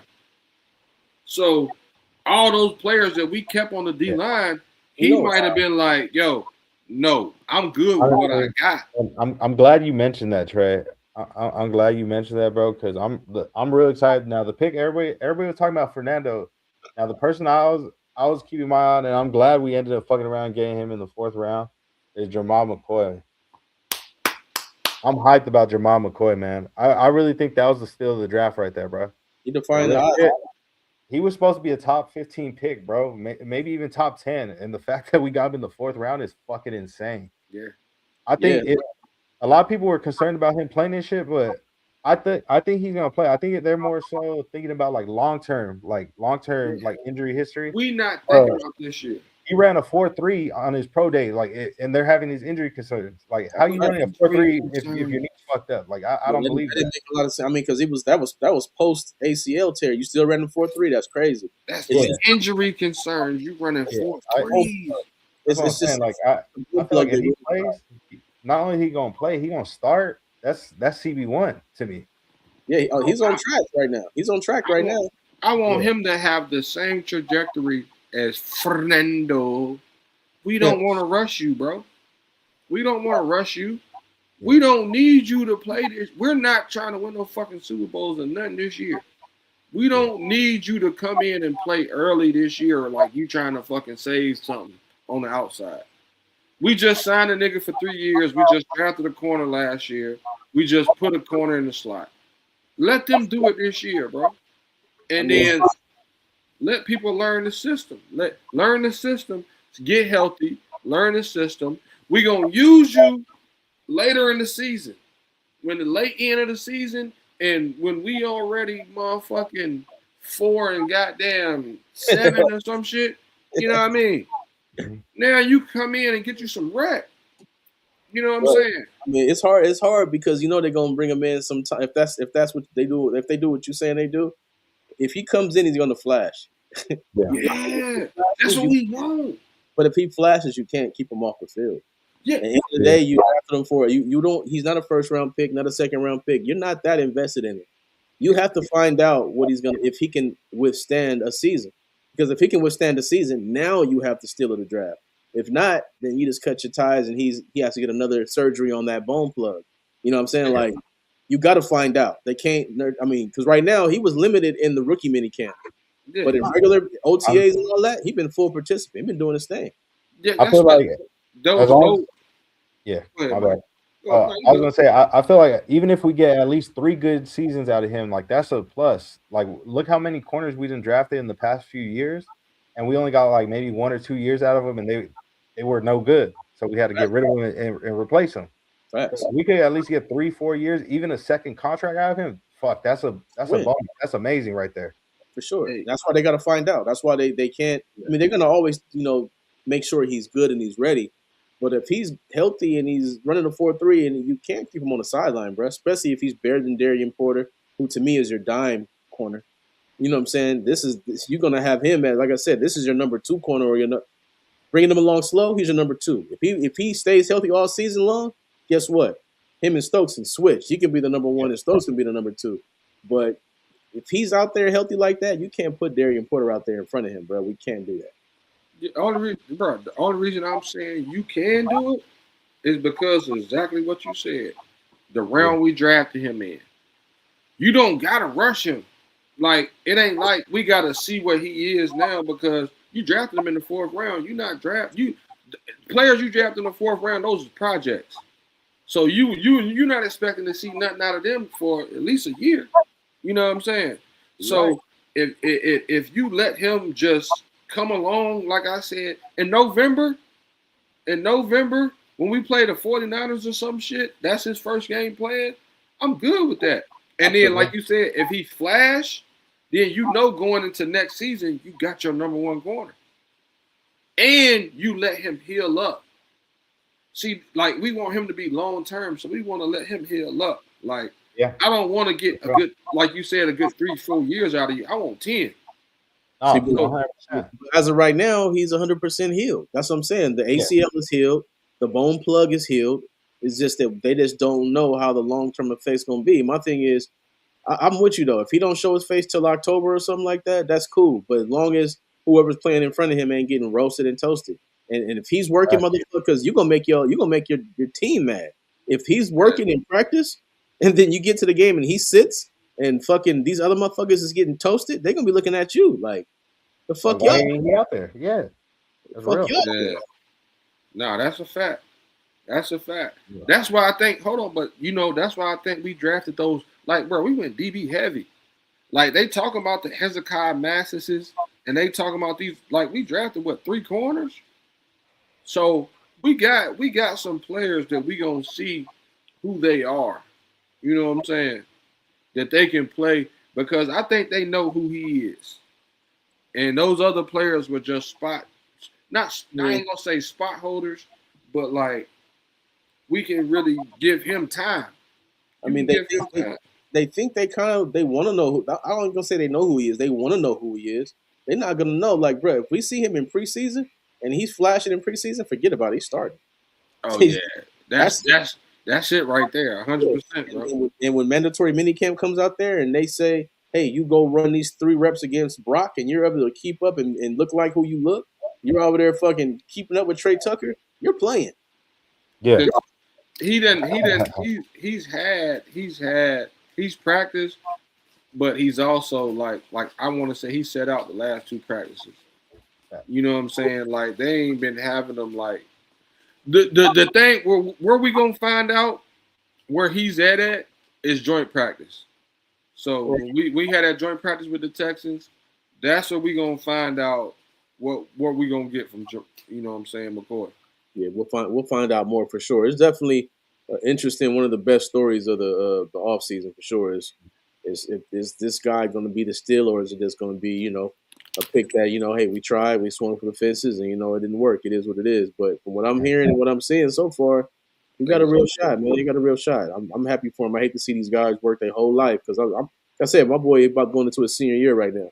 I've been watching the journey. You know what I'm saying? Like they work so hard their whole life, bro, to be that guy, and then to be that guy and then have it taken away from you. I hate to see that, no matter what.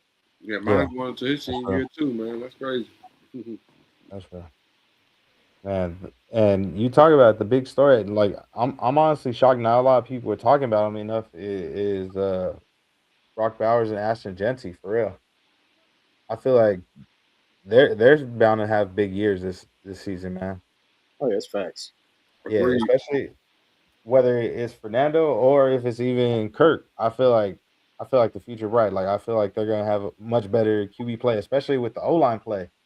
I feel like the O line gonna be much improved compared to last season as well. So that's gonna benefit them huge. That's gonna benefit them huge. Yeah, it's gonna be a night. It's gonna be a night and day offensive line, man. It's gonna be people gonna be where they're supposed to be. Things are gonna be like people are telling me all the time. You got to worry about protecting the quarterback. I'm like, brother, you know it was Pete Carroll and Sons who fucked this team up last year. They fucked this shit up. The Undertaker.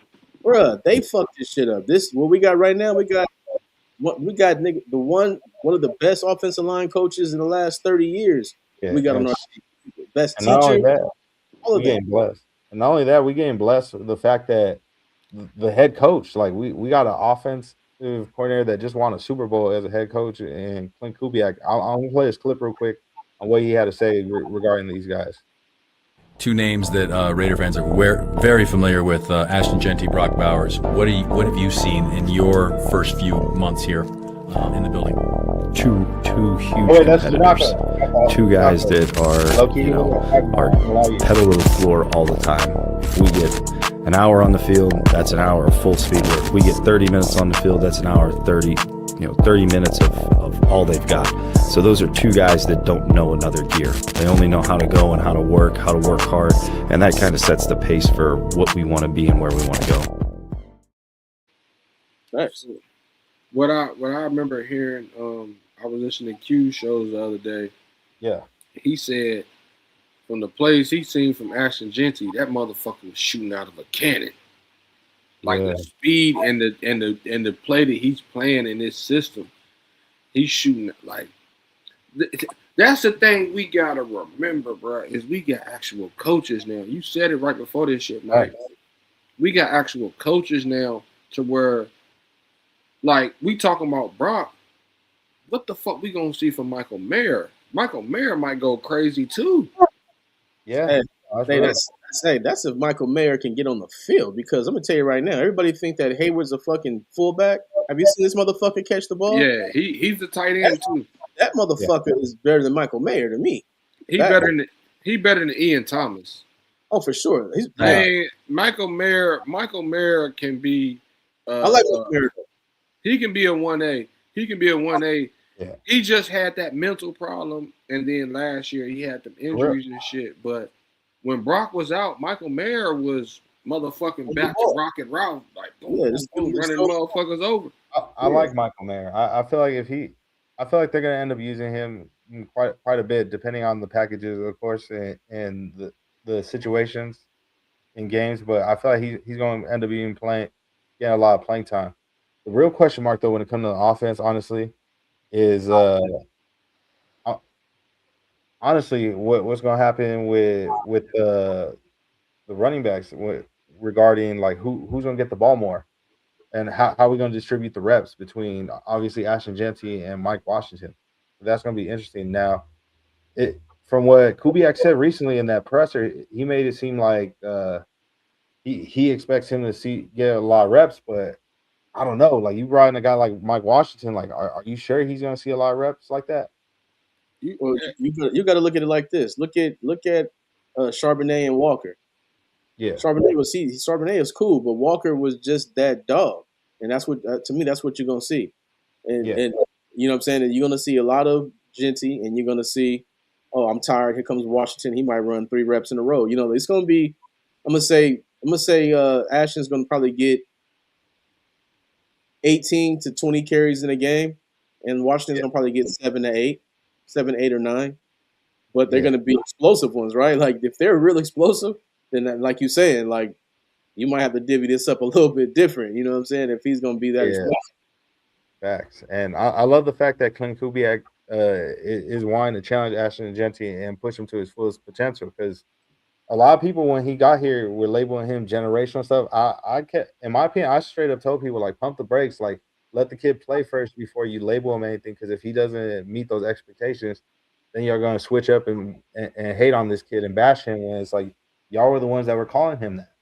Right. He didn't say it, yeah. Right. I feel it. I mean, I watched him at Boise State because my boy's son is at Boise State. My boy, rest in peace. His son is at Boise State right now, Dylan Riley. And, right on. Okay. You know what I'm talking about? Yeah. Yeah, he a beast. He a weapon. And he was telling me, man, you heard Ashton Jeanty, because I was like trying to figure out which college he was going to go to. And he was like, I think he's going to Boise State. And I wasn't watching Jeanty. And then when my boy's son went there, started watching Jeanty, I was like, this motherfucker is a different type of motherfucker. Like, he is different. And he is a generational transcendent player. But if you're going to give him the ball, he's getting hit as soon as he touches the ball. He can't even get to the line of scrimmage. I mean, damn. Yeah. Can't do but so much. That's real. I'm going to roll this clip real quick on what Kubiak said, actually, regarding Jeanty and wanting to challenge him. We want to put a lot of pressure on Ashton. You know, the next guy that steps up, whoever that may be, that's going to be seen here in practice, OTAs, and training camp. But, we think we should continue to challenge Ashton and get more out of him. I said that before. I think it's important to have a quality second back, but the best players got to play, and we got to get them on the field as much as we can. I don't know the play snap percentage, but you look at Christian McCaffrey, his play snap percentage is high. So those are great backs. They don't want to come off the field. Facts. And a lot of people was criticizing Jeanty, and I'm like, you know what? The real Ashton Jeanty is the one we seen against the Houston Texans, when we actually blocked up front, and he was just a fucking monster in the pass game and the running game. That's the player that's the player that he is. But you gotta do the right things. We did nothing right for him last season. Nothing we did. We did zero right last season when it comes to the offense. Nothing right. Offense was trash. The coordinator was trash. Offensive line coach was trash. You had Meredith playing center, never played it in his life. Had a guard. That shit pissed me off. That shit pissed me off. Bad. I was so mad about that shit. As soon as they said they were thinking about doing it, I went off, and a bunch of Raider fans hit me telling me, Pete Carroll, he forgot more of football than you've ever known. I said, I don't give a fuck. You must have forgot a lot more because you don't fucking put somebody at center who ain't never played center. You don't put a guard. Look, and Meredith had a 70-something PFF, an 80-something PFF as a guard the year before, and JPJ. You fucking move him. PFF at the center. So you telling me you had two guys at two good positions they were good at, and you moved him. You let your son move him who had no NFL experience. This bitch ass nigga. Hey, fuck the Undertaker. Fuck that Undertaker looking motherfucker, bro. Man, oh my God. You talking about Brandon Carroll? Yeah. Fuck Pete Carroll and Sons. I call him. Fuck all them. Fuck like, Golden. Honestly, fuck Golden Corral and all that shit. Like it pissed me off. Like a lot of people gave up on DJ Glaze like right away, and I'm like, bro, what are you talking about? Like this kid just he switched from a power blocking scheme to a zone blocking scheme, and you don't even have a O-line coach that's actually teaching him anything. So how you expect them to learn? Like now he has actually a real coach in Rick Dennison that could actually teach him some shit. So I think DJ Glaze is going to be solid this year. Now, another person that I feel like people are sleeping on that I expect to be a starter, this might be a hot take, but I think Caleb Rogers is going to take one of those guard positions as a starter. Over the guy from San Francisco. I think so. Honestly, I feel like that was more like a depth signing. Like I like Buford, but I really maybe it's recency bias, but the moment that Caleb Rogers went out there, he was shining. He was whooping ass. But and see the thing go ahead, bro. No, that's it. I'm saying no, he did play good. That's all I was gonna say. The thing I look at about it though is my man from the 49ers knows this system though. That's the head start he has right there. Yeah. He had that recency bias that you were talking about because he knows this system. You know what I mean? Right. So he might get that upper hand for a little while over Caleb just to be a teacher. Right. To where we bringing in, like I said, once again in October, November, now we starting seeing shit switch up. Yeah. To where now people is learning this, okay, this is how this shit moves. Right. You're right. Yeah. But I think they're going to solidify this offensive line before. I think all the competition is going to happen before the season, like it's supposed to, and not be like Pete Carroll and be week 13 talking about our guys are competing, motherfucker. That's for preseason training camp. What the fuck are you talking about? Yeah, the moment the pads go on, that's when we're really gonna see who going to be long out there on the field. Yeah. But for now, I mean, they're working. The coach has been saying that. On Caleb Rogers so far. You know, he's a guy that keeps working, keeps improving. All those guys in that position, it's a really enjoyable room to be around because every day they're helping each other and they really push each other. Every morning, you know, in the mornings I love to go in and see those guys, and maybe I can get a joke out of one of the guys. But they're in there, they put in time, extra time. So you know, whether it's Caleb or any of the other guys in the room, just seeing the effort that they're putting into growing their mental and physical abilities, growing their conditioning, all the stuff that we hope to build through this OTA period so we can ramp up into training camp. Look, I'm gonna say this. Now, I like Caleb Rogers. I think that Buford, like you said, he could be a backup piece or whatever, but you can't sleep on Meredith. Meredith was a good guard. He's a good guard. So if you're gonna put Meredith at the right guard or left guard and then JPJ at the other guard, we're good with that. Yeah. Those are two good guards. You know what I'm saying? Like Meredith is a terrible center, but he's a good guard. That's why another shit never made any sense. I'm glad that we ain't got to worry about Meredith at center no more. The Tyler Lindenberg was huge. That was major. That was a huge signing. I was gonna say, and when it comes to just to get back on DJ Glaze, I post about Glaze all the time, and people telling me, "Oh, he sucked." I'm like, bro, you don't understand what happened last season. His rookie season, thrown in the fire, he wasn't even expected to be a starter. I think he started every game his rookie season. He gave up 2 sacks.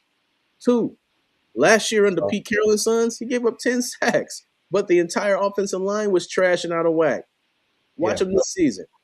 He's going to be way better, man. And with Linderbaum there too, the leader of the offensive line who can tell you where the P at, what we're doing, and actually communicate. And the main thing that's going to help this offensive line is everyone's on the same page. The O-line coach, zone blocking. The running back coach from Iowa, zone blocking. Ashton Jeanty, zone blocking. Tyler Linderbaum, zone blocking. They're all doing the same thing that they, you know what I mean? They're all on one page this season. So our running game is going to be nasty. It's going to be nasty. Yeah. I want to see that offense. We're in a good position because we having a discussion about who's the better O lineman. When was the last fucking time we had that? We were just looking at shit like, yo, honestly, let's just get somebody decent out there to play. Last time I want to say is what, like 2019 or so? Yeah. Like 2018, 2019, around those times when we had like Penn and fucking like, you know, like Gabe Jackson and Rodney Hudson, like back in that time. Yeah, we had the best O-line in like 2016, 2017. We had the car best. Insurance. Nasty. Yeah, for sure. But see, now we back to that. Like we having a discussion about Jordan Meredith, like you said, that was a top PFF guard. We having a discussion about that 49er guard that knows this system that was, you know what I'm saying? I don't know his PFF grade, so I ain't about to throw no bullshit out there. JPJ, you know what I'm saying? That did his thing at guard. You know what I'm saying? So we having a discussion about legit players. And then we're talking about an O-line coach to actually know what the fuck he doing. Outside of this motherfucking Brennan Carroll, Undertaker, bitch-ass looking ass motherfucker, bro. Hey, yo, fuck that retarded face looking motherfucker, bro. Real talk. I feel you. That shit is trash, bro. But we're in better positions everywhere. Like, and I wanted to ask y'all, bro, how do y'all feel about Kubiak's seriousness? Like he ain't trying to hear. Like they tried to ask him about the motherfucking schedule release shit. He like, bro, I ain't talking about that shit. I'm talking about football. Oh, these niggas over here having a whole little kumbaya moment before practice, and I'm like, y'all wasted 2 minutes of practice. Like, how y'all feel about that? Like the seriousness that he's taking about the game. You know what I'm saying about the practice? Because that shit seemed different. You know what I mean? He bringing it back, man. Because Pete Carroll, he's a player's coach. That's cool. But last season, he was just too loose. Fucking, what does Jim Rome call him? The fucking gum assassin. He's just worried about the wrong shit. You know what I'm saying? And what they doing right now is everything is with a purpose. Eric said, I think we could be a top 10 O-line. Shit, I hope so. That'll be fucking amazing. Bro, if we can be top 15 next season, if we can get to top 15 in the first year, we good. We don't got to be top 10. Just 15 is good. That's right. Top 15 might as well be top 10 in the running game. Yeah. So, we're definitely on the right track, man. But I think the next question is, who's going to be the starter? I mean, to me, there's no question. If you're going to listen to what they've been saying before they drafted Mendoza and what everyone's logic is and all of that, I mean, it should be Kirk Cousins. Yeah. Yeah, no, that's fair for sure. And I'm one of those people that I'm not mad if they want to start Fernando right away or if they decide it's Kirk. In my opinion, it's smarter though. If you want long-term success, why not wait until you feel he is fully ready and he knows the system and you're fully comfortable to throw him out there and you don't got to worry about it. Like, okay, he's got this under control. Don't kill his confidence. Yeah. We've seen that a lot with a lot of rookies in the past couple years with teams where they throw them into the fire immediately and what sucks is they don't even do nothing to build around them. They don't try and provide pieces, whether it be offensive line or even receivers for that matter. Well, I will say this though. Recently, I mean, if we didn't go get Kirk Cousins, I was fully Fernando Mendoza starting 100%. Start the man. You know why? They started Drake May. They started Caleb Williams. They started fucking Bo Nix. Bo Nix is not better than Mendoza. They started all of these quarterbacks day one and CJ Stroud. They've all been good. They've all been good except for fucking Justin Fields because he went to a terrible situation with a terrible coach and terrible everything over there. He's like the only one who hasn't been good in the past fucking 5-6 years. I don't think May started. What do you wait? He waited what, 3 games? 6 games? Some shit? I'm about to say they had somebody in front of him. Yeah, but he was ready to go. I mean, it's almost as far as sitting the whole season. He was ready to go. I mean, he wasn't great his rookie season, but he came back his second season was that guy.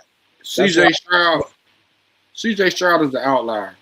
He was definitely good his rookie season. And Caleb Williams was good too. They sleep on. He had Caleb Williams' rookie season and Jaden Daniels. I think Caleb gonna be. I think by year 3, Caleb gonna be the best quarterback in football, bro. Real shit. I'm not going with that one. He's gonna be a top. Right now, he's already. If you look at what he did last season, he's already a top 10 quarterback right now.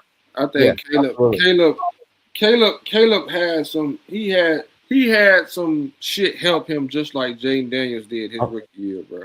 I feel like the issue with Caleb is he can make every fucking throw, and that's his problem. Is he overdoes? Bold enough, he bold enough to try and make every fucking throw. Where it's like, bro, if you just play within structure a little bit, bro, you're gonna be fucking insane. Everybody wants to play like Patrick, and Patrick plays in structure, and he will do that motherfucking crazy shit too. Though. That's Caleb. That's Caleb Williams. Like they do the same type of shit. I mean, Patrick Mahomes, like right now, him coming off an injury, they're like Patrick Mahomes maybe week 1, maybe back week 1. We don't give a fuck. You think somebody afraid of a Patrick Mahomes who can't beat Patrick Mahomes? He got to go 1, 2, 3 step and throw the ball. We don't give a fuck about that Patrick Mahomes. It's the one that's going to look over here, run, jump over somebody, and still throw the ball. That's going to be on their ass. Patrick Mahomes, I ain't gonna lie, bro. He earned my respect. No, for sure, he's that guy. When he ran that motherfucker over from San Francisco and going into the end zone, bro, I said, "Oh, Patrick Mahomes ain't as small as I thought he was." He earned my respect a long time ago, man. His rookie year, respect. I was like, "Damn, why he got to be over there?" Yeah, facts. I'm like, I'm not worried about him coming off an injury because he can't be himself. If he tell me he's just going to be a drop back quarterback, we're going to beat him. His magic is, I'm spinning out the sack. I jumped over people who was on the ground, and I still threw it 40 yards. That's Patrick Mahomes. That's what I'm afraid of. If he's just going to fucking 1, 2, 3 back Kirk Cousins, I ain't worried about that shit. Yeah. Kirk O'Chains, Rundell's boy. That's Rundell's boy, bro. He's solid, and it's a good mix. And if we want to win right now and bring along Fernando Mendoza, then that's what you do. You start Kirk Cousins.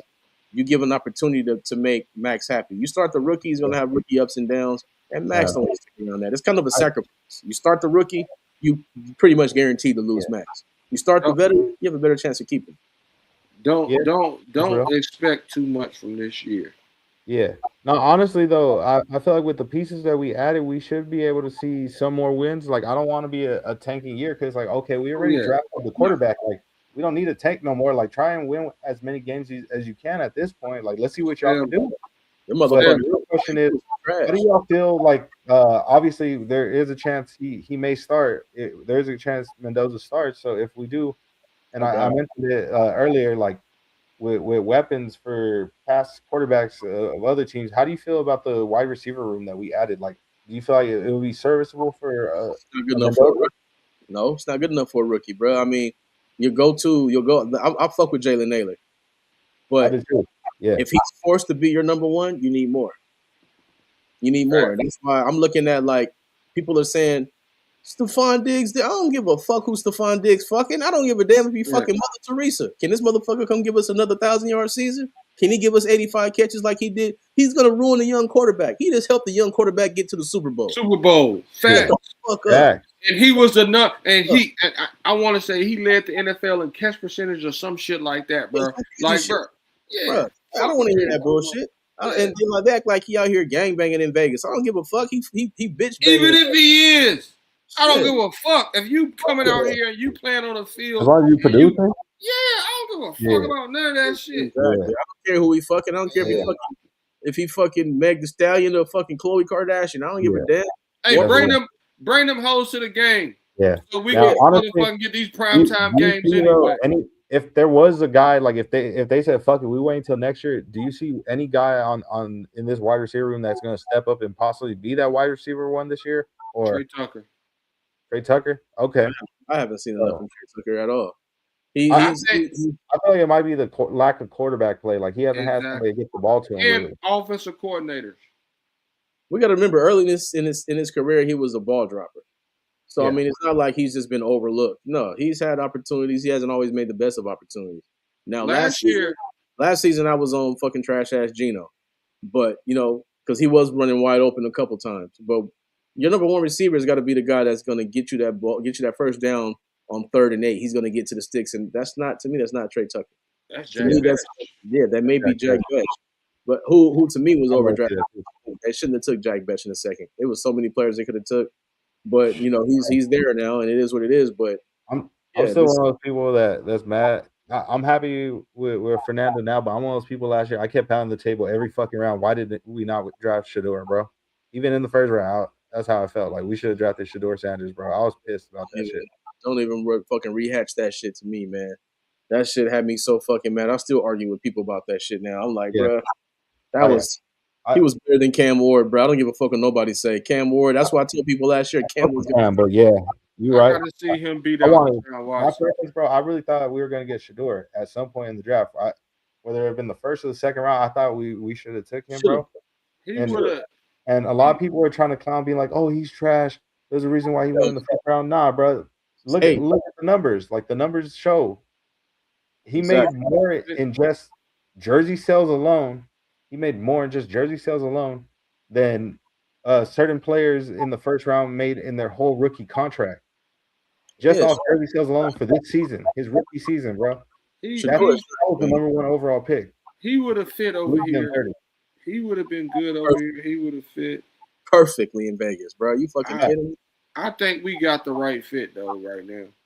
I mean, we don't have a choice. We don't have a choice because it's already done deal. But Shedeur, that's lights, camera, action, and that would have been amazing. Yeah, but I want the quarterback. I want the quarterback. We got the 6'5". We got the 6'5" athletic quarterback that got the arm and got it between the ears. That's true. Like we don't need the flashy quarterback in Vegas right now. Not right now. We suck. We would have been nothing but Shedeur Sanders. That would have been it. That would have been us. That would have been the whole team. And not really because he slipped. He's like my man said, he slipped in the draft. You could have got him in the 4th round. Now you got Ashton Jeanty. Now your future is Ashton Jeanty and Shedeur Sanders. Are you fucking kidding me? But like you said, he had the top selling jersey too. So even though he slipped, he still was the name. Yeah, he's still good. Honestly, that's the one thing though. Like, what owner is gonna be mad at jersey sales? I'm sure if we would have drafted him, Raider Nation, that shit would have been triple platinum, bro. That shit would have went diamond in the streets, bro. But you wanna sell jerseys or you wanna win games, bro? Both. I mean, hey, bro. Hey, we I trying don't to even think he gonna beat out Deshaun Watson. If I'm being honest. Now think of now say that. I'll say that again. Think about that.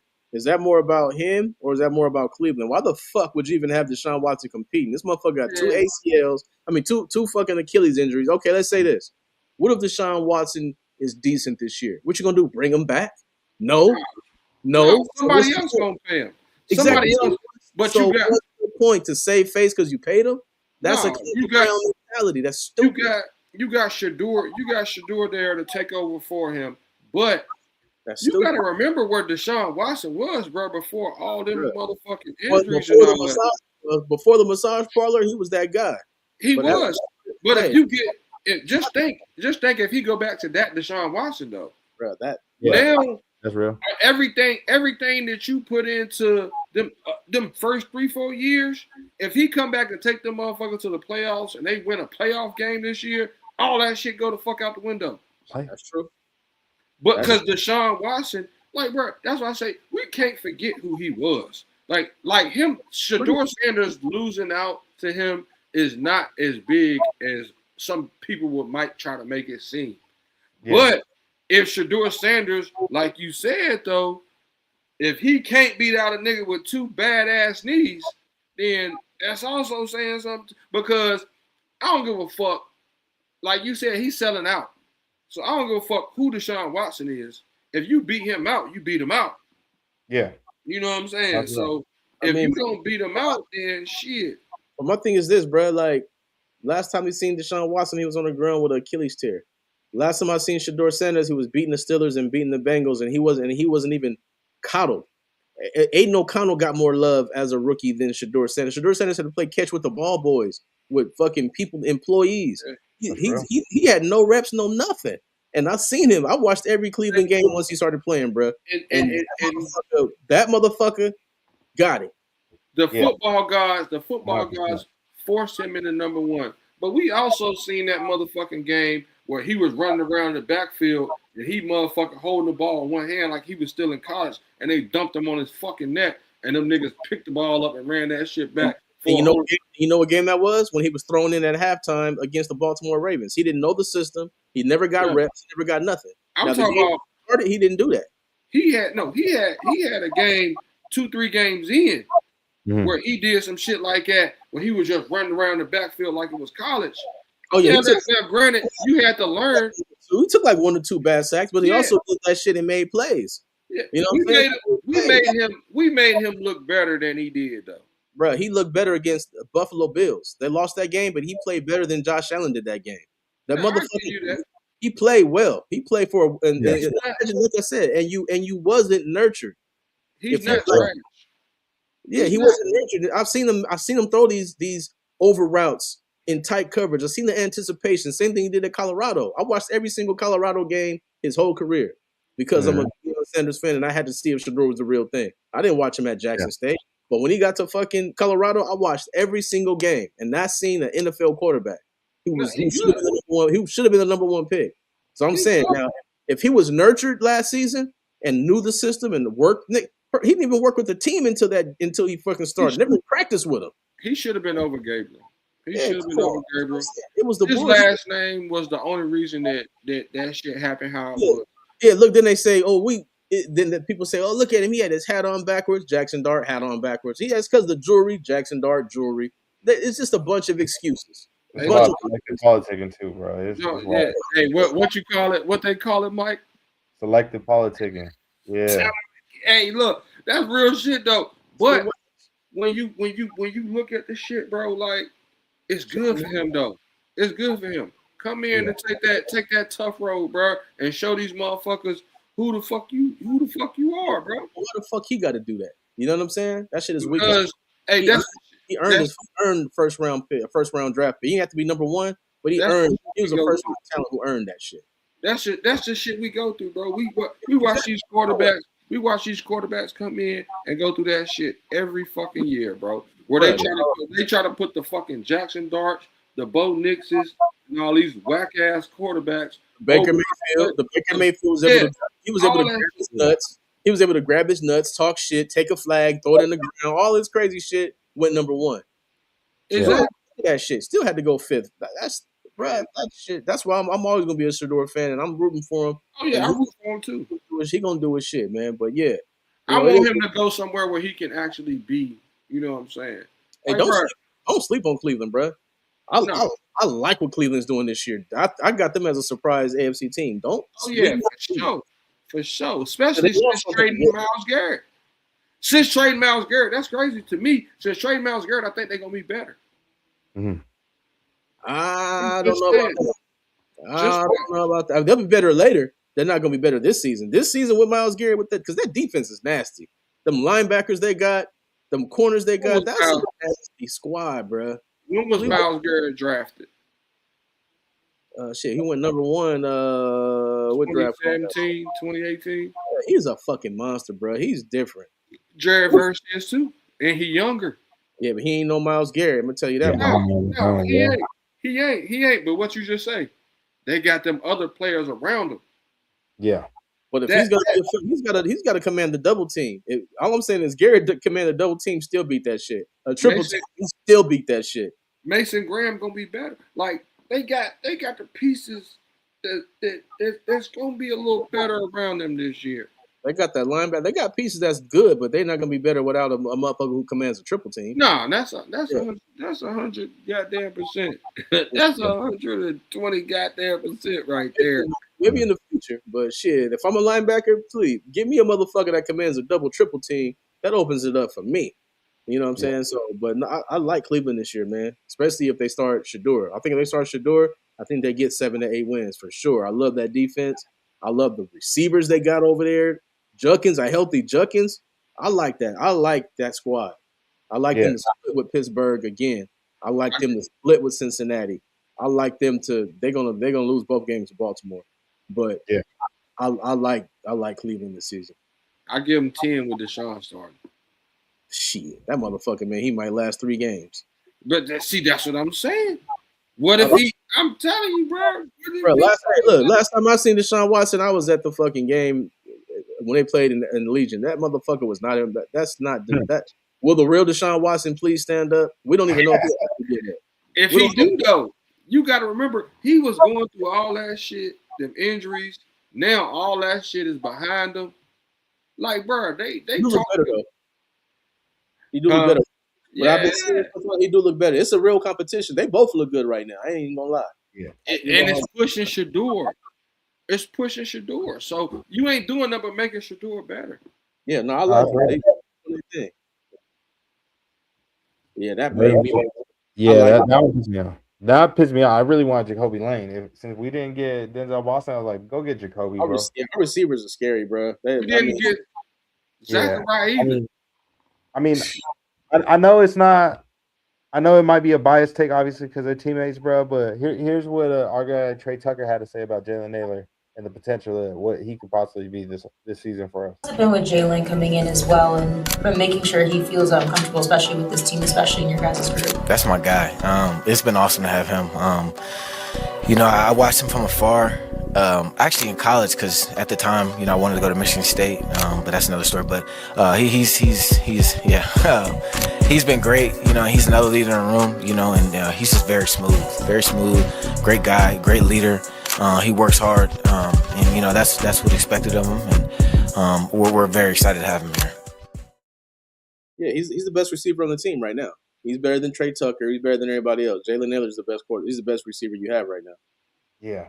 For sure. And we're going to see, though, like, obviously right now it's only OTA, so there's a lot that can happen. Obviously, June 1st just hit, so a lot of people we're going to see a lot of teams cutting guys, maybe somebody that we might be intrigued to pick up, whether it's free agency, maybe via trade, who knows? But yeah, we're nearing that 2-hour mark of this episode. I know everybody enjoying the conversation. We are too, but hey, my guy Trey, he on the East Coast. He already almost at 1 a.m. He getting close to that 1 a.m. over there on his side. I tell y'all all the time, bro. When we having these good conversations and shit like that, the time be going fast. I don't even paying attention. Like this shit, I knew when we was backstage, bro. I knew what this shit was gonna be. We was gonna have a good time on this motherfucker. You feel me? Hey, Sportsman, bro. It's been a pleasure though, bro. We really appreciate you for tapping in with us on BTB, man. This has been a special episode. Some great commentary, some real hood commentary for sure. But yeah, man. Obviously, we appreciate you for tapping in with us. There's some people that might be new to us, but they might even be new to you. So just in case, man, let the people know where can they find you, brother. Yeah, man. First of all, I appreciate you for bringing me on, man. Bringing me on. It's good. It's definitely a good time, man. And if y'all new, y'all never heard of me or seen me, man, check. You see the name right there.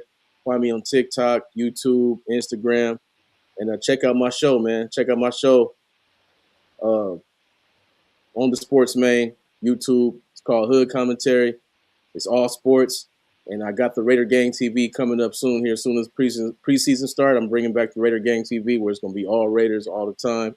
But right now, if you just want to watch some sports and check out all your teams or whatever, check me out, man. But yeah, definitely appreciate y'all bringing me on, man. And it definitely was a good time. And I love to be able to talk sports, you know what I mean? Talk Raider football with, motherfuckers who know Raider football for sure. Hey, them glasses cold as fuck too, bro. Yeah, bro. Them glasses cold as fuck too. I appreciate you, man. I fucking had these motherfuckers for like 4 years, man. Paid damn near $300 for these bitches, so I keep these motherfuckers. Hell yeah, got to. It's only right. Hey, yeah, hold on. I wanted to say too, Mike. You repping that born and raised shit, bro. That shit cold as fuck too. I've been trying to say that shit for a minute through this shit, bro. But you got that shit on today too, man. Always, bro. You already know. I be coming through with some fly shit all the time, brother. I be trying my best, especially. We already know the chill. We got some cold gear, bro. We got some cold gear, and I seen somebody in the comments that actually asked when we getting our own merch with BTB. We going soon, y'all. We gonna have that in the works. We gonna get that merch going soon, and we'll see. Who knows? Maybe that might be the surprise with that giveaway. I don't know. We'll work on it. We'll work on some things because we're getting real close to that 500 mark. We're getting real close to that 500 mark. I believe we're like 13 away. I think like 13 or 14 subscribers away. So you make sure y'all hit that like and subscribe on the video, man. Subscribe to the channel though, for real, because once we hit that 500, bro, that's a huge mark for us on the channel. And not only that, hey, we're gonna have a special giveaway for y'all. A special giveaway. I haven't really confirmed it exactly just yet.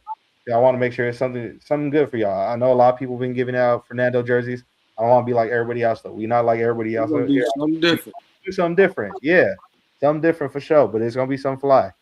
But you know what? I'm gonna say this though, but it's good content, man. Subscribe not just for the gear or for what's free.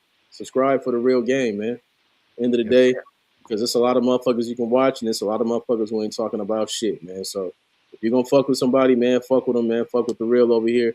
And one more thing, man. Don't forget, man. Hey, don't be no strangers, man. This ain't gotta be, you tap in with me once a year, man. I'm down. Yeah, I'm down to pull up. Anytime you send me an email for an invite, I'm pulling up.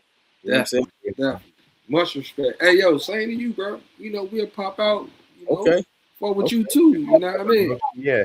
That's for sure. Hey, if you ever need some guests on your show, bro, let us know, bro. BTB be more than welcome to tap in with you. For sure. Okay, yeah, for sure. I'm definitely gonna do that, man. I'm definitely gonna do that for sure because, like I said, man, I know y'all know more than just Raider football. This is about Raider football, but shit, when you come on my show, we talking sports. Yeah. You know what I mean? So you know what I mean? Yeah. But yeah, for sure. So I got your send me both y'all emails in the DM, and then yeah, man, definitely gonna tap in with y'all, man. See if I can get y'all on the show, man. Okay. Yeah, most definitely. Most definitely. We'll see what's good with that for sure. Yeah, man. Hey, before you leave, bro. Hey, I gotta hear your trademark slogan, bro. One time before we get up out of here, bro. You already know what it is, man. Raider Nation, Raider Nation, Raider motherfucking Nation, man. You already know what it is. It's your boy, the Sportsman. Fuck with hood commentary where the game is trill and it's never the ordinary. Tap in. Oh yeah, we appreciate you, my brother. So. Yeah. Man. Hey, bro, I fuck with my guy, bro. He a cool cat for sure, man. He cool as hell, bro. You gonna have to send me everything. You know what I'm saying? Oh yeah. I'll send you his page for sure, so you can tap in with him on Instagram. He on TikTok too. Honestly, I go on TikTok a little bit. Mainly it's when my girl be sending me hella messages. Like after a while, okay, I gotta look at them before she get mad at me because I ain't looking at shit. I'm so with the content, bro. I'm so busy with YouTube, Instagram, Twitter. Like it's a lot going on. So sometimes, like you said, some people forget about certain apps. Like, but he be going up. From what I heard, he be going up over there. So make sure y'all tap in with my guy for sure. Yeah, Trey, where can people tap in with you? Hey man, you can tap in with me right here on the Black Team broadcast at King540 on Instagram, at Trey Majors /Rated Trey 540 on Twitter. Rundown sometimes on Blunts and Breakdowns, man. Y'all can find me with the guys, man. We tap in, we do our thing with each other, man, and pause. Yeah. But right here, man, y'all already know what it is. You know what I'm saying? Shout out to Prez too, for sure, man. Definitely. Shout out my guy, Prez, the producer. But yeah, if y'all haven't yet, man, make sure y'all subscribe to the channel, Black Team Broadcast. If you haven't yet, also, you can follow me on Twitter at DMichavelli, THEE, and then Michavelli is spelled right here. I'm on Instagram as well, Michavelli24, same as the channel. But yeah, man, we close to that 500 mark. We appreciate everybody that tapped in for this episode. It was a special episode, and I got not tomorrow because usually it's a Wednesday, but this is a Tuesday. It's a Tuesday special because of game one of the finals. So Thursday, me and my dog Raider Rundown, we back with Blunts and Breakdowns. More than likely, it'll either be 4:20, 6 o'clock. We'll see. But it's usually around that time, that ballpark time range. So make sure y'all fuck with us and y'all tap in for that as well. But we appreciate y'all for tuning in. Till next time, y'all. Black Team, bitch.